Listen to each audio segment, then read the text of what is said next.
Hello.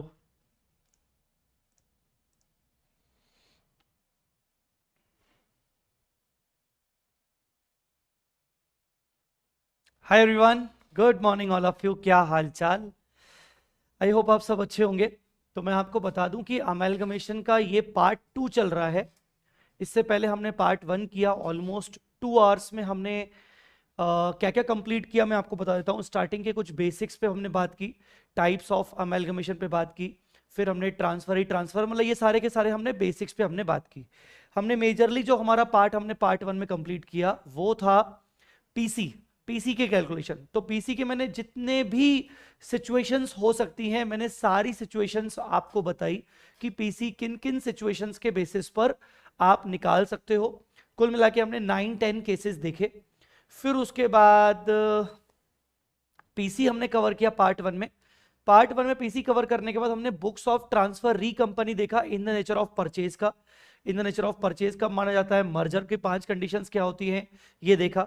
Accounting हमने देखा purchase का। गुडविल का कैलकुलेशन हमने कंप्लीट किया। ठीक है, हमने पार्ट 1 में ये सारी दुनिया भर की चीजें कवर अप कर ली। तो चलिए अब हम आज के इस पार्ट 2 में कंप्लीट करेंगे पूरा अमेलगमेशन का रिमेनिंग पोर्शन।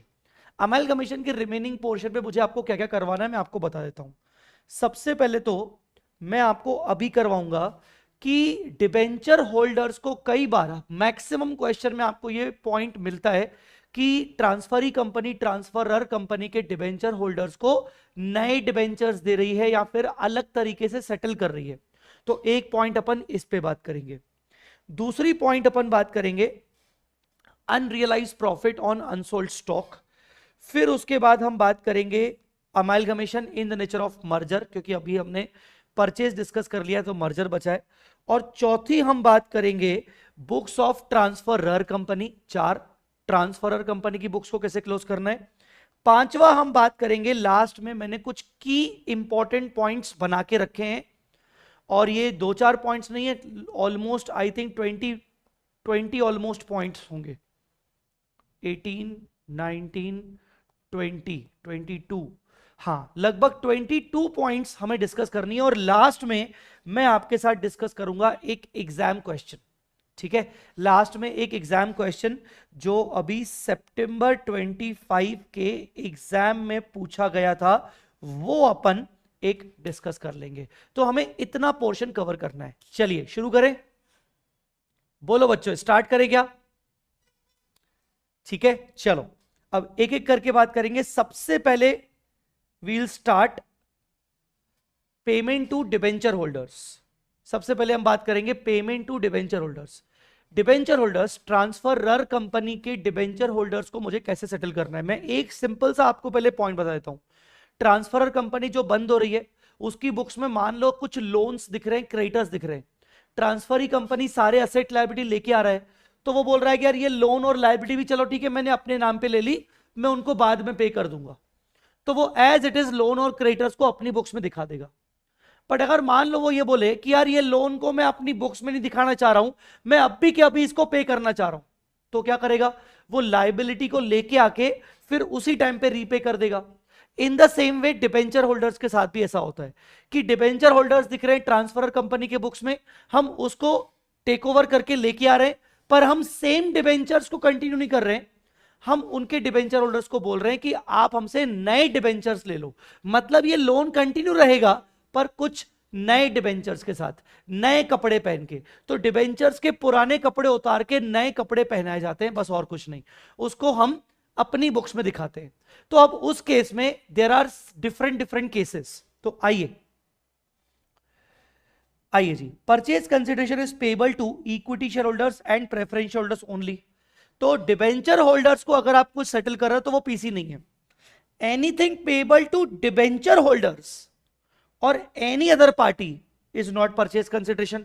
आप डिबेंचर होल्डर्स को पे कर रहे हो, लोन्स को पे कर रहे हो, क्रेडिटर्स को पे कर रहे हो, तो इनको अगर आप पे कर रहे हो तो डेफिनेटली ये पीसी नहीं होगा। मुझे एक बात आपको बतानी पड़ेगी यहां पर कि डिबेंचर होल्डर्स में आप मुझे अभी चैट पे बताइएगा कि आपने डिबेंचर होल्डर्स के रिगार्डिंग क्वेश्चन में देखा होगा ना कई बार कि 12% debentures to be settled at 18% premium by issue of new debentures, ऐसे कुछ पॉइंट देखे हैं क्या?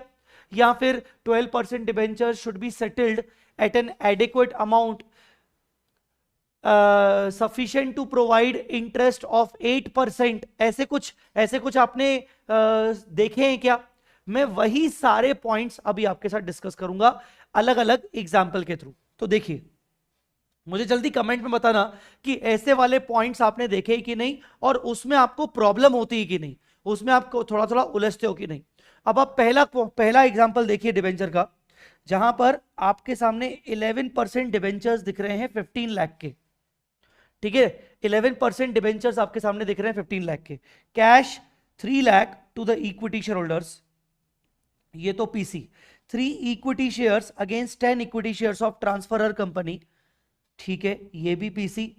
न्यू 12% डिबेंचर्स, देखो ध्यान से, given to equity share holders, बच्चों ये भी पीसी, ये भी PC. Preference shares of transferor will get equal number of preference shares, बेटा ये भी पीसी। पर लास्ट वाला पॉइंट 11% डिबेंचर्स ऑफ ट्रांसफरर, मतलब ये वाला, will get new 12% debentures of transferee at a value at which same interest amount should be received। ये PC नहीं है, ये पीसी नहीं है। ये है कि हम उनके डिबेंचर्स को, उनके 11% डिबेंचर्स, उनके मतलब किनके, कुछ लोग होंगे ना, कुछ लोग होंगे, ये डिबेंचर होल्डर्स हैं, ये डिबेंचर होल्डर्स हैं, ठीक है, ये डिबेंचर होल्डर्स हैं। तो ये जो डिबेंचर होल्डर्स हैं, ये जो डिबेंचर होल्डर्स हैं, इनके पास कौन से डिबेंचर रखे हुए? 11%। मतलब इन्होंने कौन से कपड़े पहने हुए? 11% वाले। हमें इनको कौन से कपड़े पहनाने हैं नई कंपनी में?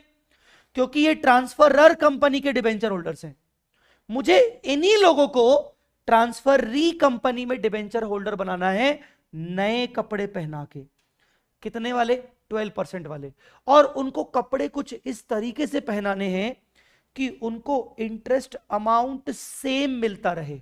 सेम मतलब जो पिछली कंपनी में उनको इंटरेस्ट का अमाउंट, परसेंटेज नहीं, अमाउंट मिल रहा था, वही अमाउंट उनको नई कंपनी में मिलता रहे। तो हम क्या करेंगे?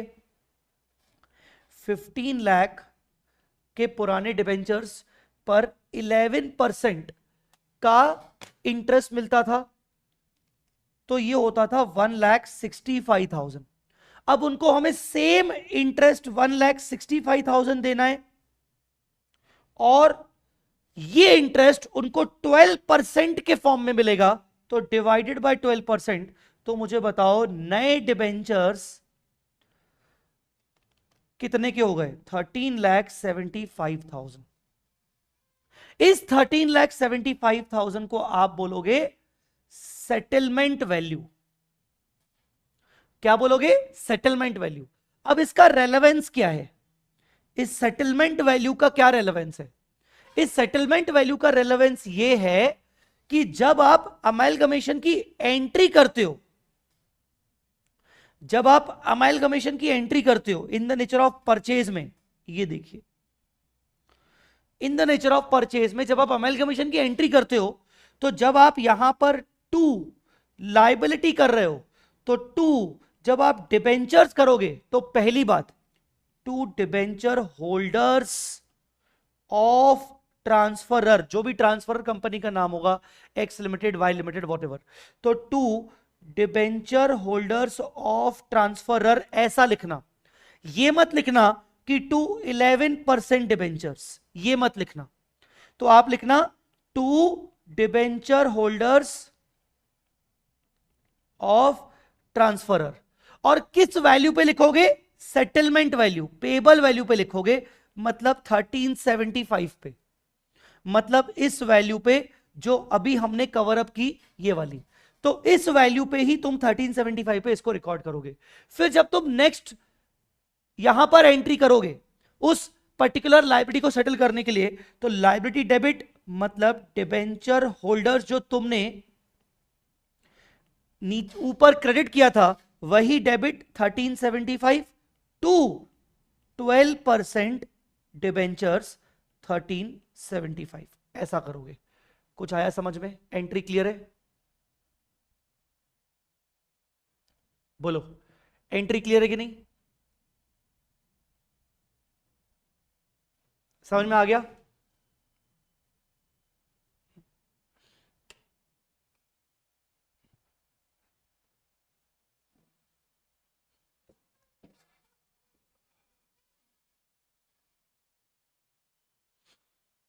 डन। तो इस तरीके से करना है। आइए, अब मैं आपको एक और एग्जांपल दिखा रहा हूं। बस अब हमें सेटलमेंट वैल्यू निकालनी है और एंट्री के अंदर उसको रख के देखना है कि एंट्री में क्या आएगा। एग्जांपल 12। अब ये थोड़ा अलग। इस एग्जांपल में क्या था भाई, इंटरेस्ट का अमाउंट सेम मिलना चाहिए, परसेंटेज डिफरेंट हो गया। पुराने कपड़े 11% वाले उतार के 12% वाले, 12% वाले नए कपड़े पहना दिए। अब transferor has outstanding 7% debentures of 12 lakh. पुराने कपड़े 7% वाले। Transferee will settle these debentures at 20% premium, 20% premium by issue of new 8% debentures at 25% premium. Now this is a very confusing point. Initially इसमें बहुत confusion होता है, but इसको थोड़ा सा इसकी बेसिक इंग्लिश को समझने की कोशिश करो कि the debentures face value are 12 lakh. Transferee will settle these debentures at 20% premium. Whenever it is like कि settled at 20% premium, settled at 10% premium, settled at 5% premium, you just need to add 12 lakh plus 20%. Simply 12 lakh plus 20%. Simply add it. 12 lakh plus 20%. Simply add it. So settled at 20% premium, the settlement value becomes 12 lakh plus 20%, 1440. The settlement value will be 1440. Now, what is the relevance of this 1440 settlement value? I will tell you. Wait. Now, ये 1440 settle होगा कैसे? नए कपड़े पहना के. The new clothes of 8% debentures and these debenture. अच्छा, debenture के बारे में जब भी कुछ ना बोला जाए तो फेस वैल्यू कितना मानोगे? 100 रुपीज। तो इशू प्राइस कितना होगा? इशू प्राइस कितना होगा? 125। इशू प्राइस कितना होगा? 125। आया क्या समझ में? इशू प्राइस कितना होगा? 125।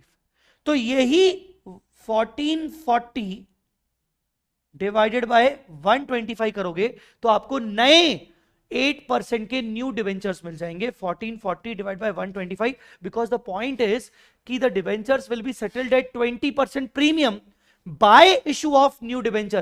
The new debenture value should be 125 each. So एक डिबेंचर 125 का होगा, कितने डिबेंचर्स 1440 के होंगे? आप इस फॉर्म में सोचिए कि मुझे आपको कुल मिला के 1440 सेटल करना है, कैश में नहीं, डिबेंचर के फॉर्म में। एक डिबेंचर कितने का होगा? 125। तो मुझे कितने डिबेंचर आपको सेटल करने पड़ेंगे? I need to settle 11,520 number of debentures. Now वो जो एंट्रीज की बात करें तो सेकंड एंट्री के अंदर जब आप टू लायबिलिटी लेके आते हो तो टू डिबेंचर होल्डर कितना करोगे? Settlement value. The settlement value मतलब दिस टू डिबेंचर होल्डर 1440। और जब नेक्स्ट फोर्थ फिफ्थ एंट्री में जब आप उसको सेटल करोगे, फोर्थ फिफ्थ एंट्री में जब आप उसको सेटल करोगे तो क्या एंट्री पास करोगे? डिबेंचर होल्डर यही 1440 टू नया डिबेंचर कितना है? 11,520 इंटू 100 रुपीज एंड बाकी का प्रीमियम 8% वाला। तो to 8% debentures to security premium 11,520 multiply by 100, because 100 is the face value always. ठीक है, I hope you got the point. तो पिछला वाला एग्जाम्पल, ये वाला एग्जाम्पल थोड़ा थोड़ा अब अलग जा रहा है। नाउ अगला एग्जाम्पल देखिए, 9% debentures old clothes of 10 lakh, okay, to be settled at 20% premium. Same point. Just like this. Transferee will settle these debentures at 20% premium. चलो करो प्लस करो, 10 लाख प्लस 20% मतलब 12 लाख। तो सेटलमेंट वैल्यू कितनी बन गई? 12 लाख। तो सेकंड वाली एंट्री में टू डिबेंचर होल्डर कितना होगा? 12 लाख। अब वो सेटल होगा कैसे? By issue of new 10% debentures to be issued at 25% discount. अगर फेस वैल्यू 100 है तो इशू प्राइस इस बार इशू प्राइस 75 है। इस बार इशू प्राइस 75 रुपीज है। आया समझ में कि नहीं? फेस वैल्यू 100 है, इशू प्राइस इस बार 75 रुपीज हो गया, तो this 12 lakh to be issued at 75, total 16,000 number of shares. जब आप सेटल करोगे तो debenture holders 12 lakh, the issue price was 75 but the face value was 100, तो डिबेंचर, न्यू डिबेंचर ऑफ 10% नए कपड़े वाला ऑलवेज फेस वैल्यू पे दिखेगा 16,000 इंटू 100, बाकी का discount. I hope you got the point. So beta, these are the different scenarios. Now the last scenario, 6% debentures of 720 to be discharged at 10% discount, तो discount करो। 720 to be discharge at 10% premium होता तो add करते, discount है तो less करो, तो 720 minus 10% मतलब 648, 648 will become the payable value, मतलब सेटलमेंट वैल्यू, सेटलमेंट वैल्यू। अब कैसे डिस्चार्ज करेंगे? इशू ऑफ इक्विटी शेयर, कोई भी हो। पुराने वाले क्वेश्चन में डिबेंचर था, अभी इक्विटी शेयर, कितने का इक्विटी शेयर? 12 रुपीज का, तो बस डिवाइडेड बाय 12 कर दो, तो you will get the number of shares 54,000। Entry तुम्हें पता है क्या होगी। So this is the way you need to settle the debenture holders. Guys I hope आपको समझ में आ गया। ये वाला एग्जांपल में मैंने आपको पीसी नहीं निकलवाया, आप खुद एक बार ट्राई करके देखिएगा। तो पेमेंट टू डिबेंचर होल्डर्स इस तरीके से होता है। I hope you got the point. ठीक है, now let us now understand. अब देखो एक पॉइंट बचा है अपना अनसोल्ड स्टॉक का अनरियलाइज्ड प्रॉफिट, उसको रोक के पहले मैं amalgamation in the nature of merger की पहले मैं अकाउंटिंग समझा देता हूं, बिकॉज ये थोड़ा सा टाइम ज्यादा ले सकता है, फिर बाकी चीजें ज्यादा टाइम लेंगी नहीं, फिर बाकी चीजें थोड़ी जल्दी जल्दी होती जाएंगी।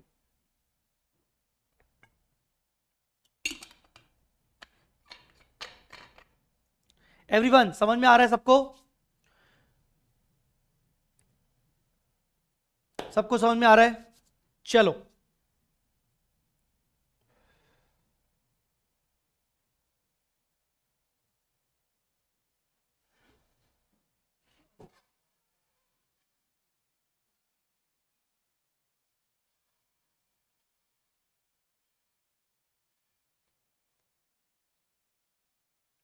Now amalgamation in the nature of merger.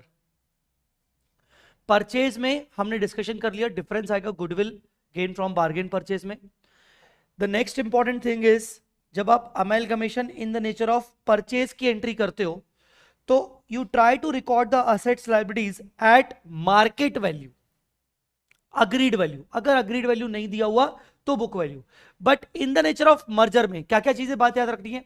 सबसे पहले सारे असेट्स लायबिलिटीज लेके आने पड़ेंगे, सारे असेट्स लायबिलिटीज को बुक वैल्यू पर रिकॉर्ड करना पड़ेगा, एक्सेप्ट डिबेंचर होल्डर्स, नए कपड़े पुराने कपड़े।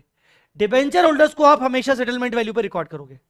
फिर से all assets liabilities should be recorded at book value, except debenture holders you can record them at settlement value.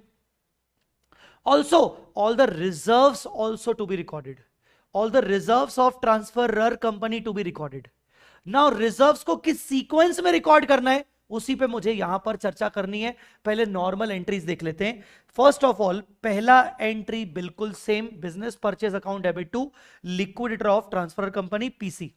Now let me tell you one important thing बच्चों, in the nature of purchase हो या in the nature of merger हो, याद रखना PC की calculation में कोई changes नहीं आएंगे। मतलब PC is not depending upon the method of accounting, ये बात याद रखना। ठीक है, मैं यहां लिख देता हूं बड़े बड़े शब्दों में, PC calculation is not depending on method of accounting, याद रखिएगा। तो चाहे इन द नेचर ऑफ परचेज हो चाहे इन द नेचर ऑफ मर्जर हो, पीसी जो है वो किसी में भी एक ही तरीके से कैलकुलेट होगा, जो मैंने आपको सिखाया है पार्ट 1 में। पार्ट 1 में मैंने आपको कई सारे केसेस बताए, वहां क्या मैंने आपको यह बताया क्या कि मर्जर हो तो ऐसा करना, परचेज हो तो ऐसा करना, नहीं। नेक्स्ट थिंग इज, आप सारे असेट्स लायबिलिटीज उठा के लेके आ गए, याद रखिएगा डिबेंचर्स को आप सेटलमेंट वैल्यू पे लिखोगे, फिर आपने टू बिजनेस परचेज कर लिया, पीसी कर दिया, उसके रिजर्व्स एंड सरप्लस लेके आओगे और जो डिफरेंस आएगा वो जनरल रिजर्व और पी&एल में डालेंगे। कैसे डालेंगे बताऊंगा। सेम एंट्री लिक्विडेटर को पे करने की, कैंसिलेशन ऑफ रिसीवेबल्स पेबल्स की सेम एंट्री, लायबिलिटी के सेटलमेंट की सेम एंट्री। हाँ, अगर कोई लिक्विडेशन एक्सपेंसेस हैं, कोई अनरिकॉर्डेड लायबिलिटी है, तो हम यहां पर सबसे पहले कैपिटल रिजर्व से सेट ऑफ कर रहे थे, क्योंकि ऊपर हमने डिफरेंस में कैपिटल रिजर्व या गुडविल रखा था, और कैपिटल रिजर्व नहीं था तो हमने गुडविल से किया था।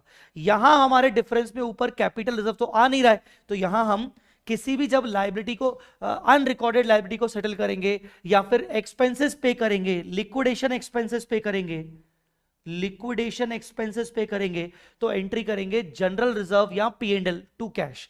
P&L will be the first priority and general reserve will be the second priority.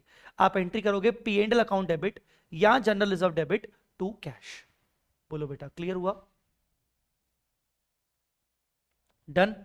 Statutory reserves की अलग से यहां पर एंट्री नहीं होगी, क्योंकि सारे के सारे रिजर्व्स हम यहां पर लेके आ गए हैं, ठीक है। अनरियलाइज प्रॉफिट की बातें हम अलग से करेंगे। Now come to the point कि मर्जर के केस में क्या क्या चीजें आपको ध्यान रखनी है। आइए बच्चों, एक बार चैट करके बता दो आपको सब समझ में आ रहा है कि नहीं। Now, assets liabilities should be recorded at book value except when debentures taken over at any other value। सारे असेट्स सारे लाइबिलिटीज को बुक वैल्यू पर रिकॉर्ड कर लो, पर जो मैंने अभी आपको डिबेंचर्स के केसेस बताए कि जैसे 15 लाख के डिबेंचर्स को हम सेटल कर रहे हैं 1375 में, डिफरेंट वैल्यू हो गया। यहां पर 12 लाख के डिबेंचर्स को हम सेटल कर रहे हैं 1440 में, डिफरेंट हो गया। 10 लाख के डिबेंचर्स को सेटल कर रहे हैं 12 लाख में, डिफरेंट हो गया। 720 के डिबेंचर्स को सेटल कर रहे हैं 648 में, डिफरेंट हो गया। So if the debentures are taken over at any other value, तो आप डिबेंचर्स को सेटलमेंट वैल्यू पर रिकॉर्ड करोगे इस एंट्री के अंदर, जो मैंने आपको बताई, असेट्स टू लायबिलिटीज, ठीक है। Unrecorded assets liabilities shell also be recorded. Merger है तो इसका मतलब ये नहीं कि सिर्फ बैलेंस शीट वाली असेट लायबिलिटी आएंगी, बैलेंस शीट के बाहर की जो अनरिकॉर्डेड असेट लायबिलिटी है वो भी रिकॉर्डेड होगी, ठीक है। In second entry the difference shall be treated as under. अब मैं आपको थ्योरेटिकली बता रहा हूं कि सेकेंड एंट्री में जब डिफरेंस आएगा जनरल रिजर्व और पी&एल में कैसे सेटल करेंगे, और उसी चीज को फिर एग्जाम्पल के फॉर्म में बताऊंगा, ठीक है। क्योंकि मर्जर में यही एक पॉइंट है कि सेकेंड एंट्री के टाइम पे जब डिफरेंस आता है तो बच्चे थोड़े उलझते हैं। In second entry the difference shall be treated as under. देखो सेकेंड एंट्री जब होती है, जब आपकी सेकेंड एंट्री होती है ये वाली, तो आप असेट्स रिकॉर्ड कर लोगे, लायबिलिटीज रिकॉर्ड कर लोगे, टू बिजनेस परचेज हटा दोगे, आप रिजर्व्स लेके आओगे, ठीक है। पर आपको डिफरेंस कैसे सेटल करना है? डिफरेंस अगर डेबिट साइड में आया तो क्या करना है, डिफरेंस अगर क्रेडिट साइड में आया तो क्या करना है? तो वो बोल रहा है अगर डेबिट साइड में डिफरेंस आया तो general reserve shall be debited first if it is available, otherwise P and L. अगर डिफरेंस आया डेबिट साइड में और आपके पास जनरल रिजर्व रखा हुआ है तो आप जनरल रिजर्व को डेबिट करोगे, अदरवाइज आप पी&एल को डेबिट करोगे। समझा? आपने असेट रिकॉर्ड किया, आपने लायबिलिटी रिकॉर्ड किया, आपने बिजनेस परचेज डी रिकॉग्नाइज कर दिया, पहली एंट्री में आपने किया था बिजनेस परचेज टू लिक्विडेटर और आपने टू बिजनेस परचेज कर लिया, ठीक है। फिर आप उस कंपनी के सिक्योरिटी प्रीमियम लेके आए, रीवैल्यूएशन रिजर्व लेके आए, कैपिटल रिजर्व लेके आए। अब इस पूरी एंट्री में डिफरेंस आ रहा है डेबिट साइड में, क्या करोगे? आपके पास ट्रांसफर री कंपनी के पास कोई जनरल रिजर्व रखा है क्या? हाँ सर, हम उसका जनरल रिजर्व तो अभी लेके ही नहीं आए, कोई बात नहीं, आप अपना जनरल रिजर्व डेबिट कर दो, क्योंकि वैसे भी डेबिट साइड आ रहा है। और अगर जनरल रिजर्व नहीं है तो आप पी&एल अकाउंट डेबिट कर दो, ठीक है। अगर डिफरेंस क्रेडिट साइड में आ रहा है मतलब हमें और रिजर्व्स बनाने पड़ेंगे। क्रेडिट साइड में डिफरेंस आ रहा है मतलब we need to make more reserves, तो आप पी&एल अकाउंट को पहले क्रेडिट करोगे, उस ट्रांसफरर कंपनी के P&L अकाउंट में जितना भी बैलेंस है आप वो लेके आओगे। और भी डिफरेंस आ रहा है तो बाकी का आप जनरल रिजर्व में लेके जाओगे। Then general reserve shall be taken for the balance amount. ठीक है, तो डेबिट में डिफरेंस आ रहा है, पहले जनरल रिजर्व फिर P&L। क्रेडिट में डिफरेंस आ रहा है, पहले P&L लेके आओ फिर जनरल रिजर्व लेके आओ। अब और इसको समझने की कोशिश करते हैं, और समझने की कोशिश करते हैं। देखो एग्जांपल देख लो, equity capital, security premium, export profit reserve, general reserve. अब now try to understand this security premium and export profit reserve. मुझे इन एनी केस ये तो लेके आना पड़ेगा। I can not make changes in these to.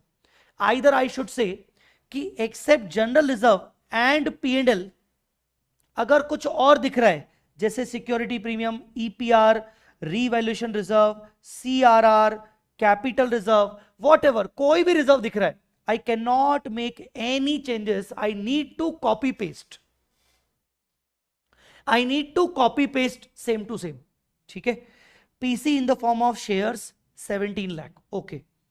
10% debenture holders will be given new 8% debentures to maintain same interest. Same interest maintain करना है तो 12 lakh 10% interest मतलब 120, same interest 8% मतलब 15, तो सेटलमेंट वैल्यू हो गई। और in the nature of merger का क्वेश्चन है तो मैं सेटलमेंट वैल्यू पे रिकॉर्ड करूंगा। ठीक है, नाउ पीसी कितना है 17 लाख। पीसी की एंट्री क्या होगी, business purchase account debit to liquidator 17 lakh, done. Now liquid second entry में हम क्या करेंगे, asset account debit 16 lakh, current asset account debit 14 lakh. ये देखिए 16 14 टू लाइबिलिटी डिबेंचर्स अलग कपड़े हो गए। सेटलमेंट वैल्यू कितना 15 लाख। ठीक है, ये हम लेके आए। बिजनेस परचेज 17 था उसको डी रिकॉग्नाइज कर दिया, done. Now except general reserve, मुझे ये दोनों सेम टू सेम लेके आने, 1 लाख एंड 2 लाख। तो 2 सिक्योरिटी प्रीमियम 2 EPR, मुझे ये मिनिमम से मिनिमम ये मेंटेन करना है। ये मैं लेके आया, ये लेके आया। अब आप इस पूरी एंट्री में डिफरेंस चेक करिए, 16 14, ये छोड़िए, अभी आपने ये नहीं लिखा है, ये तो बैलेंसिंग फिगर है। 16 14 मैंने जिसको जिसको टिक लगाया है, 16 14 -15 -17 -1 -2, 16 14 -15 -17 और -1 -2, 5 का डिफरेंस। अब ये 5 का डिफरेंस कहां आ रहा है, डेबिट साइड में। अब जब डेबिट साइड में डिफरेंस आएगा तो आप क्या करोगे, general reserve shall be debited first if it is available. Sir available है ना, ट्रांसफरर कंपनी का अवेलेबल है, अभी तू ये जनरल रिजर्व तो क्रेडिट करके लेके ही नहीं आया तो तू डेबिट कैसे कर सकता है। एक बात बताओ, रिजर्व्स का नॉर्मली बैलेंस कौन सा होता है, क्रेडिट बैलेंस। और जब आप उनको डेबिट करते हो तो मतलब खत्म करते हो। यहां तो डेबिट बैलेंस आ रहा है, तो अगर मैंने ये वाला जनरल रिजर्व डेबिट कर दिया तो पहले मुझे उसको क्रिएट तो करना चाहिए था ना। पहले मैं यहां क्रिएट करता ना मेरे भाई, फिर मैं उसको रिवर्स करता। ये तो मैंने क्रिएट ही नहीं किया, तो आई कैन नॉट रिवर्स। तो आई कैन नॉट से कि I have the general reserve available balance. I am saying कि general reserve shall be debited first if it is available with the transferee company, with transferee company. अगर transferee company के पास general reserve रखा था तो वो अपना debit कर लेती, क्योंकि उसकी बुक्स में ही एंट्री हो रही है, ये वाली एंट्री उसकी बुक्स में हो रही है और उसकी बुक्स में ऑलरेडी जनरल रिजर्व रखा है। पर मान लो हमें ट्रांसफरी कंपनी का तो यहां पर कोई बैलेंस शीट नहीं दिया, तो हम डायरेक्टली फिर P&L कर देंगे। इसीलिए हमारे यहां पर P&L आ जाएगा, because general reserve can not be negative. I hope you got the point, समझ में आया? हाँ, क्लियर हुआ?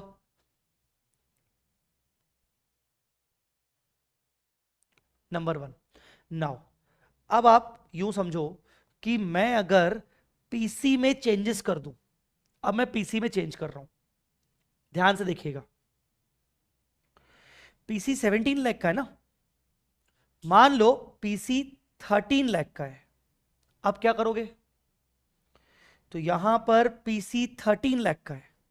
अब करो, ये वाली तो चीज है ही नहीं, अब करो 16 14 माइनस 15, नहीं 13 का भी नहीं है, पीसी 10 लाख का है। चलो पीसी 10 लाख का है, तो 16 14 माइनस 15 माइनस 10 माइनस 1 माइनस 2, तो बचा रिमेनिंग डिफरेंस 2 का, और वो क्रेडिट बैलेंस में आ रहा है। 2 क्रेडिट बैलेंस में आ रहा है। तो देखिए क्या बोल रहा है, credit side P and L shell be taken first, तो मैं पी एंड एल लेके आऊंगा। हाँ, इसमें भी क्या है, P and L shell be taken first if, इसको लिखो, if appearing in transferor books. Transferor की बुक्स में पी एंड एल दिख रहा है क्या, तो उसको पहले लेके आओ, चेक करो दिख रहा है क्या आपको पी एंड एल, नहीं पी एंड एल है ही नहीं, ठीक है। Then general reserve shall be taken for the balance amount, तो जनरल रिजर्व दिख रहा है, हाँ दिख रहा है, तो यहां मैं पी एंड एल के बजाय जनरल रिजर्व कर दूंगा 2 का। क्लियर, समझ में आया? तो इस तरीके से आपको ये वर्किंग करनी है।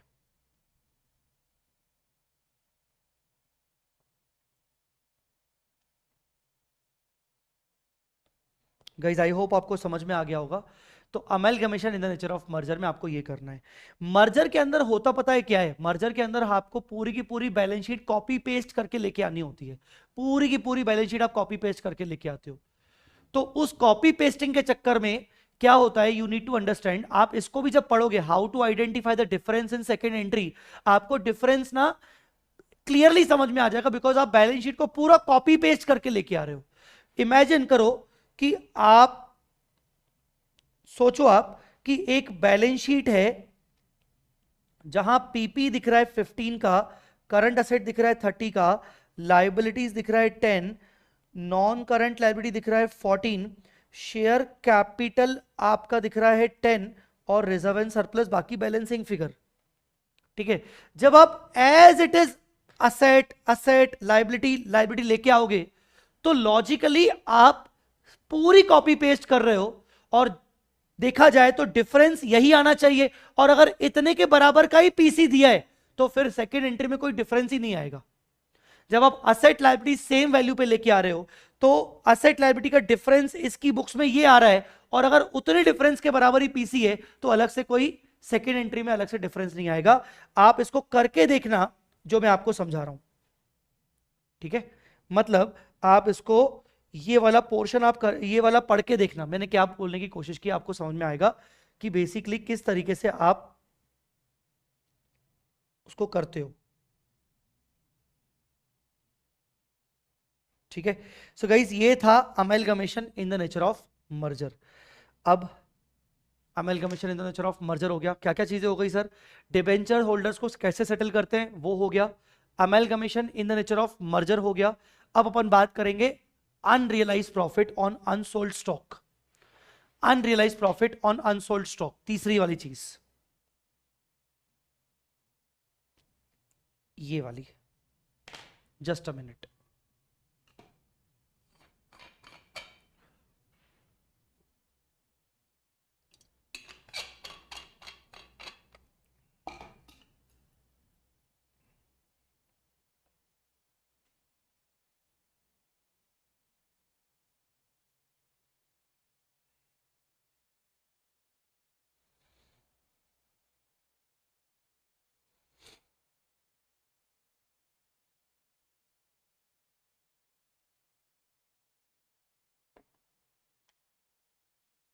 यस,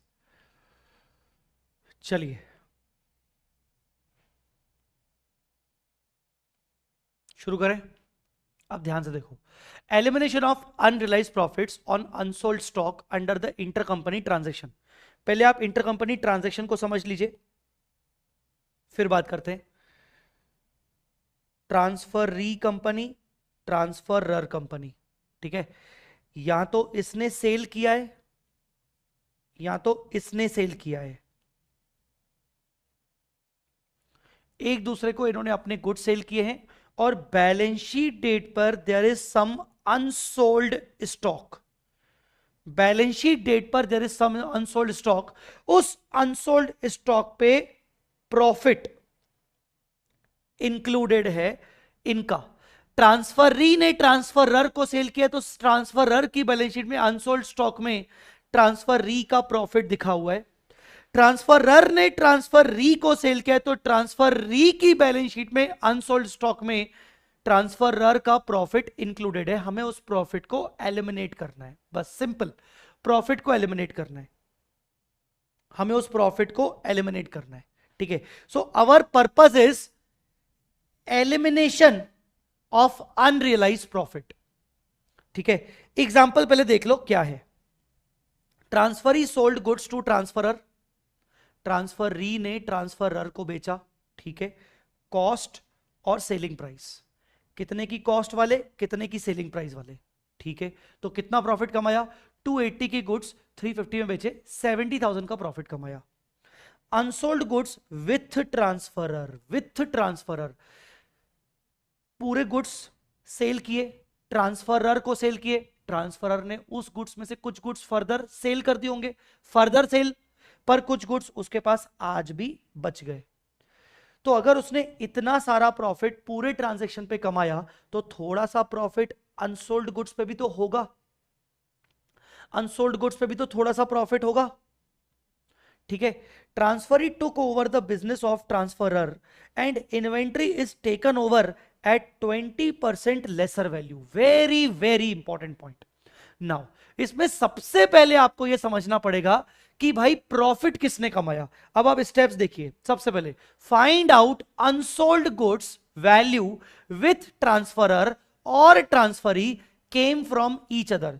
तो हमें अनसोल्ड गुड्स वैल्यू पता हो गई 120, अनसोल्ड गुड्स कितनी वैल्यू है 120 की, तो you must find out the unsold goods value came from each other 120. Now calculate unrealized profit on such unsold stock based on the margin given. Now try to understand कितना profit कमाया उसने 70,000 का।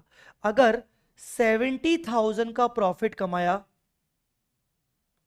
On 350 की cell value पर, तो अभी भी 120 के गुड्स रखे हुए हैं, तो कितना प्रॉफिट उसमें शामिल होगा। वापस से अगर सेल प्राइस और प्रॉफिट, अगर 350 की सेल थी तो 70,000 का प्रॉफिट कमाया, तो 120 की सेल में कितना प्रॉफिट हुआ होगा आपको यह निकालना है। तो क्या होगा 70 इंटू 120 डिवाइड बाई 350, हमने वही किया 24,000। क्या आया, सबसे पहले आपने देखा कि ओवरऑल अनसोल्ड गुड्स की वैल्यू क्या है जिसके अंदर प्रॉफिट शामिल होगा, उस अनसोल्ड गुड्स पे आपने प्रॉफिट निकाला। ठीक है, अब उस प्रॉफिट का ट्रीटमेंट, अब यहां पर आपको एक गोल्डन रूल लगाना है, बहुत सिंपल है। मैं यहां पर आपको चाहूं तो बोल सकता हूं अपस्ट्रीम डाउनस्ट्रीम, पर उससे भी इजी वैल्यू बताऊं क्या है, रटने की जरूरत नहीं, आपको बस ये देखना है किसने प्रॉफिट कमाया। आपको बस ट्रांजैक्शन में पहचानना है किसने प्रॉफिट कमाया। जिसने कमाया उसके रिजर्व्स से हटेगा। किसने कमाया, ट्रांसफरी ने कमाया, ट्रांसफरी, और हम अमेलगमेशन के अंदर ट्रांसफरी के ही बुक समझ रहे होते हैं, अभी हम ट्रांसफरी के बुक समझ रहे हैं, तो ट्रांसफरी ने कमाया, ट्रांसफरी ही अपने प्रॉफिट्स में से हटाएगा। तो देखो क्या लिखा है, जिसने प्रॉफिट अर्न किया उसके रिजर्व्स से एलिमिनेट करो। अगर उसके रिजर्व्स ट्रांसफरी के पास हैं तो, ठीक है, तो 24,000 should be eliminated from inventory, yes, and after elimination inventory will be, वो तो ठीक है छोड़ो, ट्रांसफरी टुक ओवर द, ठीक है वो भी छोड़ो, ये एक्चुअली हाँ, इस वाले पॉइंट में क्या हुआ है, इस वाले पॉइंट में देखिए, inventory is taken over at 20% lesser value. अब आप ये देखिए कि ट्रांसफरी कंपनी इन्वेंट्री को किस वैल्यू पे लेके आया, इन्वेंट्री को वो 120 पे नहीं लेके आया, वो 120 माइनस 20% पे लेके आया है। वो इन्वेंट्री को सेकेंड एंट्री के अंदर मतलब इस एंट्री में वो यहां पर इन्वेंट्री को लेके आया है 96,000 में। इमेजिन करो अगर ऐसा पॉइंट नहीं लिखा होता, अगर ये पॉइंट नहीं लिखा होता तो वो इन्वेंट्री को किस वैल्यू पे लेके आता? इन्वेंट्री को लेके आता 120 में। अब 120 में इन्वेंट्री को लेके आते तो हम बोलते यार 120 के अंदर तो प्रॉफिट शामिल है, तो हम अलग से एंट्री करते, हम यहां पर अलग से एंट्री करते, भाई प्रॉफिट मैंने कमाया है, मुझे ही हटाना है, तो मैं एंट्री करता ये वाली कि भाई general reserve to inventory 24,000। Ultimately यहां इन्वेंट्री आपकी 120 डेबिट हुई, यहां इन्वेंट्री आपकी 24 क्रेडिट हुई, तो नेट आपकी इन्वेंट्री यहां 96,000 की आ गई। 96,000 पे दिखनी चाहिए, बिकॉज हमने इन्वेंट्री को जब टेक ओवर किया तो उसमें से प्रॉफिट हटा दिया। But now try to understand this point. ये पॉइंट में हम इन्वेंट्री को ऑलरेडी 20% लेस वैल्यू पे लेके आ रहे हैं, तो मुझे बताओ आप इन्वेंट्री को ऑलरेडी किस वैल्यू पे लेके आ रहे हो? 96,000 पे लेके आ रहे हो। अरे आप तो 96,000 पे लेके आ रहे हो, तो यहां आपको रिजर्व हटाने की जरूरत ही नहीं है। आपको यहां पर रिजर्व 24 अगर आप हटाओगे तो 96 माइनस 24 आपकी इन्वेंट्री नेट और गिर जाएगी। आया समझ में? इसी के बजाय अगर यहां लिखा होता inventory is taken over at 10% lesser value, 10% less value पे लेके आए, तो बताइए 120 माइनस 10%, माइनस 10%, मतलब आप इन्वेंट्री को पहले टेक ओवर करके लेके आए हो यहां पर 1,08,000 पे। ठीक है, इन्वेंट्री थी कितने की? 120 की। 120 की इन्वेंट्री में से नॉर्मली अगर प्रॉफिट हटाया जाए तो 96,000 बचता है। आप ऑलरेडी 1,08,000 पे लेके आए हो, तो अब मुझे बताओ क्या आपको यहां पर 24,000 का रिजर्व हटाना पड़ेगा? नहीं, यहां पर आपको सिर्फ 12,000 का रिजर्व हटाना पड़ेगा ताकि आपकी नेट इन्वेंट्री 96,000 पे आ जाए। The moral of the story is you can not eliminate the full unrealised profit अगर आप वैसे भी इन्वेंट्री को लेसर वैल्यू पे लेके आ रहे हो। अगर आप इन्वेंट्री को लेसर वैल्यू पे लेके आ रहे हो तो आपने डेबिट ही लेसर वैल्यू किया होगा, तो आप तो प्रॉफिट तो यहीं पर एलिमिनेट कर चुके हो थोड़ा बहुत। तो इसको कैसे सोचना है कि भाई टोटल इन्वेंट्री कितने की है? 120, उसमें से अगर मैं पूरा प्रॉफिट हटा दूं तो इन्वेंट्री नेट बैलेंस शीट में कितने की दिखनी चाहिए आफ्टर अमेलगमेशन? 96। फिलहाल मैं उसको कितने पे लेके आया हूं? 108, और 96 पे दिखनी चाहिए, तो मैं मैक्सिमम 12,000 का ही अनरियलाइज्ड प्रॉफिट हटाऊंगा। ठीक है, आया समझ में?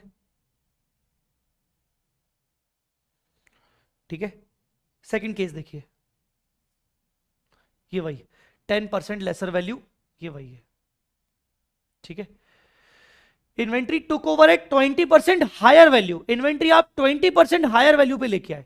अगर आप इन्वेंट्री 20% हायर वैल्यू पे लेके आए तो आपने सेकेंड एंट्री में इन्वेंट्री को 144 पे डेबिट किया होगा। ये देखिए, इन्वेंट्री को आपने यहां पर इन्वेंट्री 144 पे डेबिट किया होगा। अब आप रिजर्व कितना हटाओगे? Only to the extent of 24,000। आप 24,000 का रिजर्व पूरा पूरा हटा दो, तो पूरा पूरा 24 हटा दो, आपकी नेट इन्वेंट्री 144 माइनस 24 आपकी 120 की ही दिखेगी। आपने रिजर्व तो हटा दिया पर आपने अलग से हायर वैल्यू पे लेके आए, वो ठीक है, वो कोई दिक्कत नहीं है। ठीक है, समझ में आया? तो वापस आइए, सबसे पहले आपको क्या करना है? आपको अनसोल्ड गुड्स की वैल्यू चाहिए, उसके बाद उस अनसोल्ड गुड्स की वैल्यू के ऊपर आपको अनरियलाइज प्रॉफिट चाहिए, अनसोल्ड गुड्स की वैल्यू चाहिए, आपको अनरियलाइज प्रॉफिट चाहिए उस अनसोल्ड वैल्यू पर। अब वो अनरियलाइज प्रॉफिट को आपको एलिमिनेट करना है। जिसने प्रॉफिट कमाया उसके रिजर्व से हटेगा, अगर उसके रिजर्व ट्रांसफरी के पास पड़े हैं तो। केस नंबर 1, ट्रांसफरी ने प्रॉफिट कमाया तो ट्रांसफरी के रिजर्व से हटेगा। ट्रांसफरी की बुक्स में ट्रांसफरी के रिजर्व रखे होंगे, ठीक है, general reserve debit, PNL debit. Transferor ने कमाया, ट्रांसफरर ने कमाया, अच्छा ट्रांसफरर ने कमाया तो ट्रांसफरर के रिजर्व से हटाओ। क्या ट्रांसफरर के रिजर्व ट्रांसफरी की बुक्स में रखे? ट्रांसफर री की बुक्स में रखे हैं sir, in the nature of merger है तो हाँ रखे हैं तो भी जनरल रिजर्व अकाउंट डेबिट या P&L अकाउंट डेबिट। ट्रांसफरर ने कमाया तो ट्रांसफरर के रिजर्व से हटाओ, पर ट्रांसफरर के रिजर्व ट्रांसफरी के पास रखे ही नहीं है क्योंकि वो in the nature of purchase था, तो उस केस में goodwill account debit. If transferee earned the profit, reserves and surplus to stock. If transferor earned the profit, तो चेक करो अमेलगमेशन कौन सा है। अगर amalgamation in the nature of merger है तो भी reserves and surplus to stock. जिसके रिजर्व्स, जिसने प्रॉफिट कमाया उसके रिजर्व से हटाओ। ट्रांसफरी ने कमाया तो ट्रांसफरी के रिजर्व से हटेगा क्योंकि ट्रांसफरी की बुक्स में ही एंट्री हो रही है। ट्रांसफरर ने कमाया तो ट्रांसफरर के रिजर्व से हटेगा in the books of transferee. तो मर्जर के केस में ट्रांसफरर के रिजर्व्स तो आए होंगे ना हमारे पास, परचेज के केस में हमारे पास नहीं आए होंगे। Since transferee does not have reserve and surplus of रर, वो एंट्री करेगा गुडविल रिजर्व या गुडविल या कैपिटल रिजर्व डेबिट। ठीक है, क्लियर। जिसके प्रॉफिट में अनरियलाइज प्रॉफिट पड़ा है, जिसके रिजर्व में अनरियलाइज प्रॉफिट पड़ा है, उसके रिजर्व्स हटेंगे in the books of transferee company.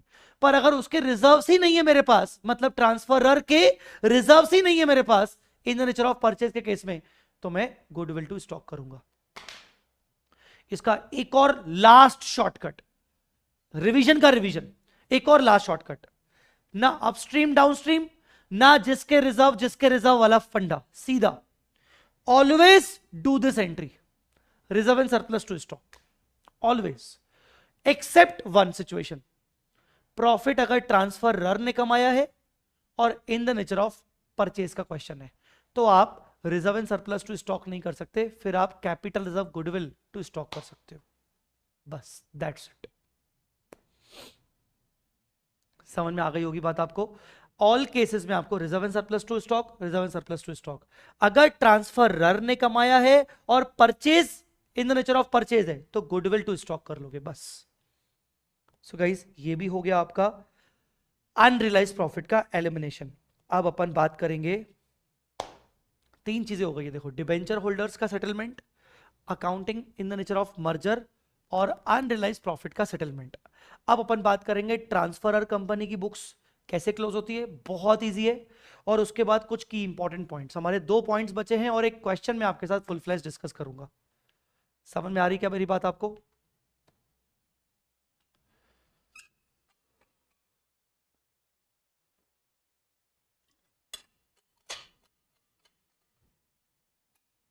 चलो,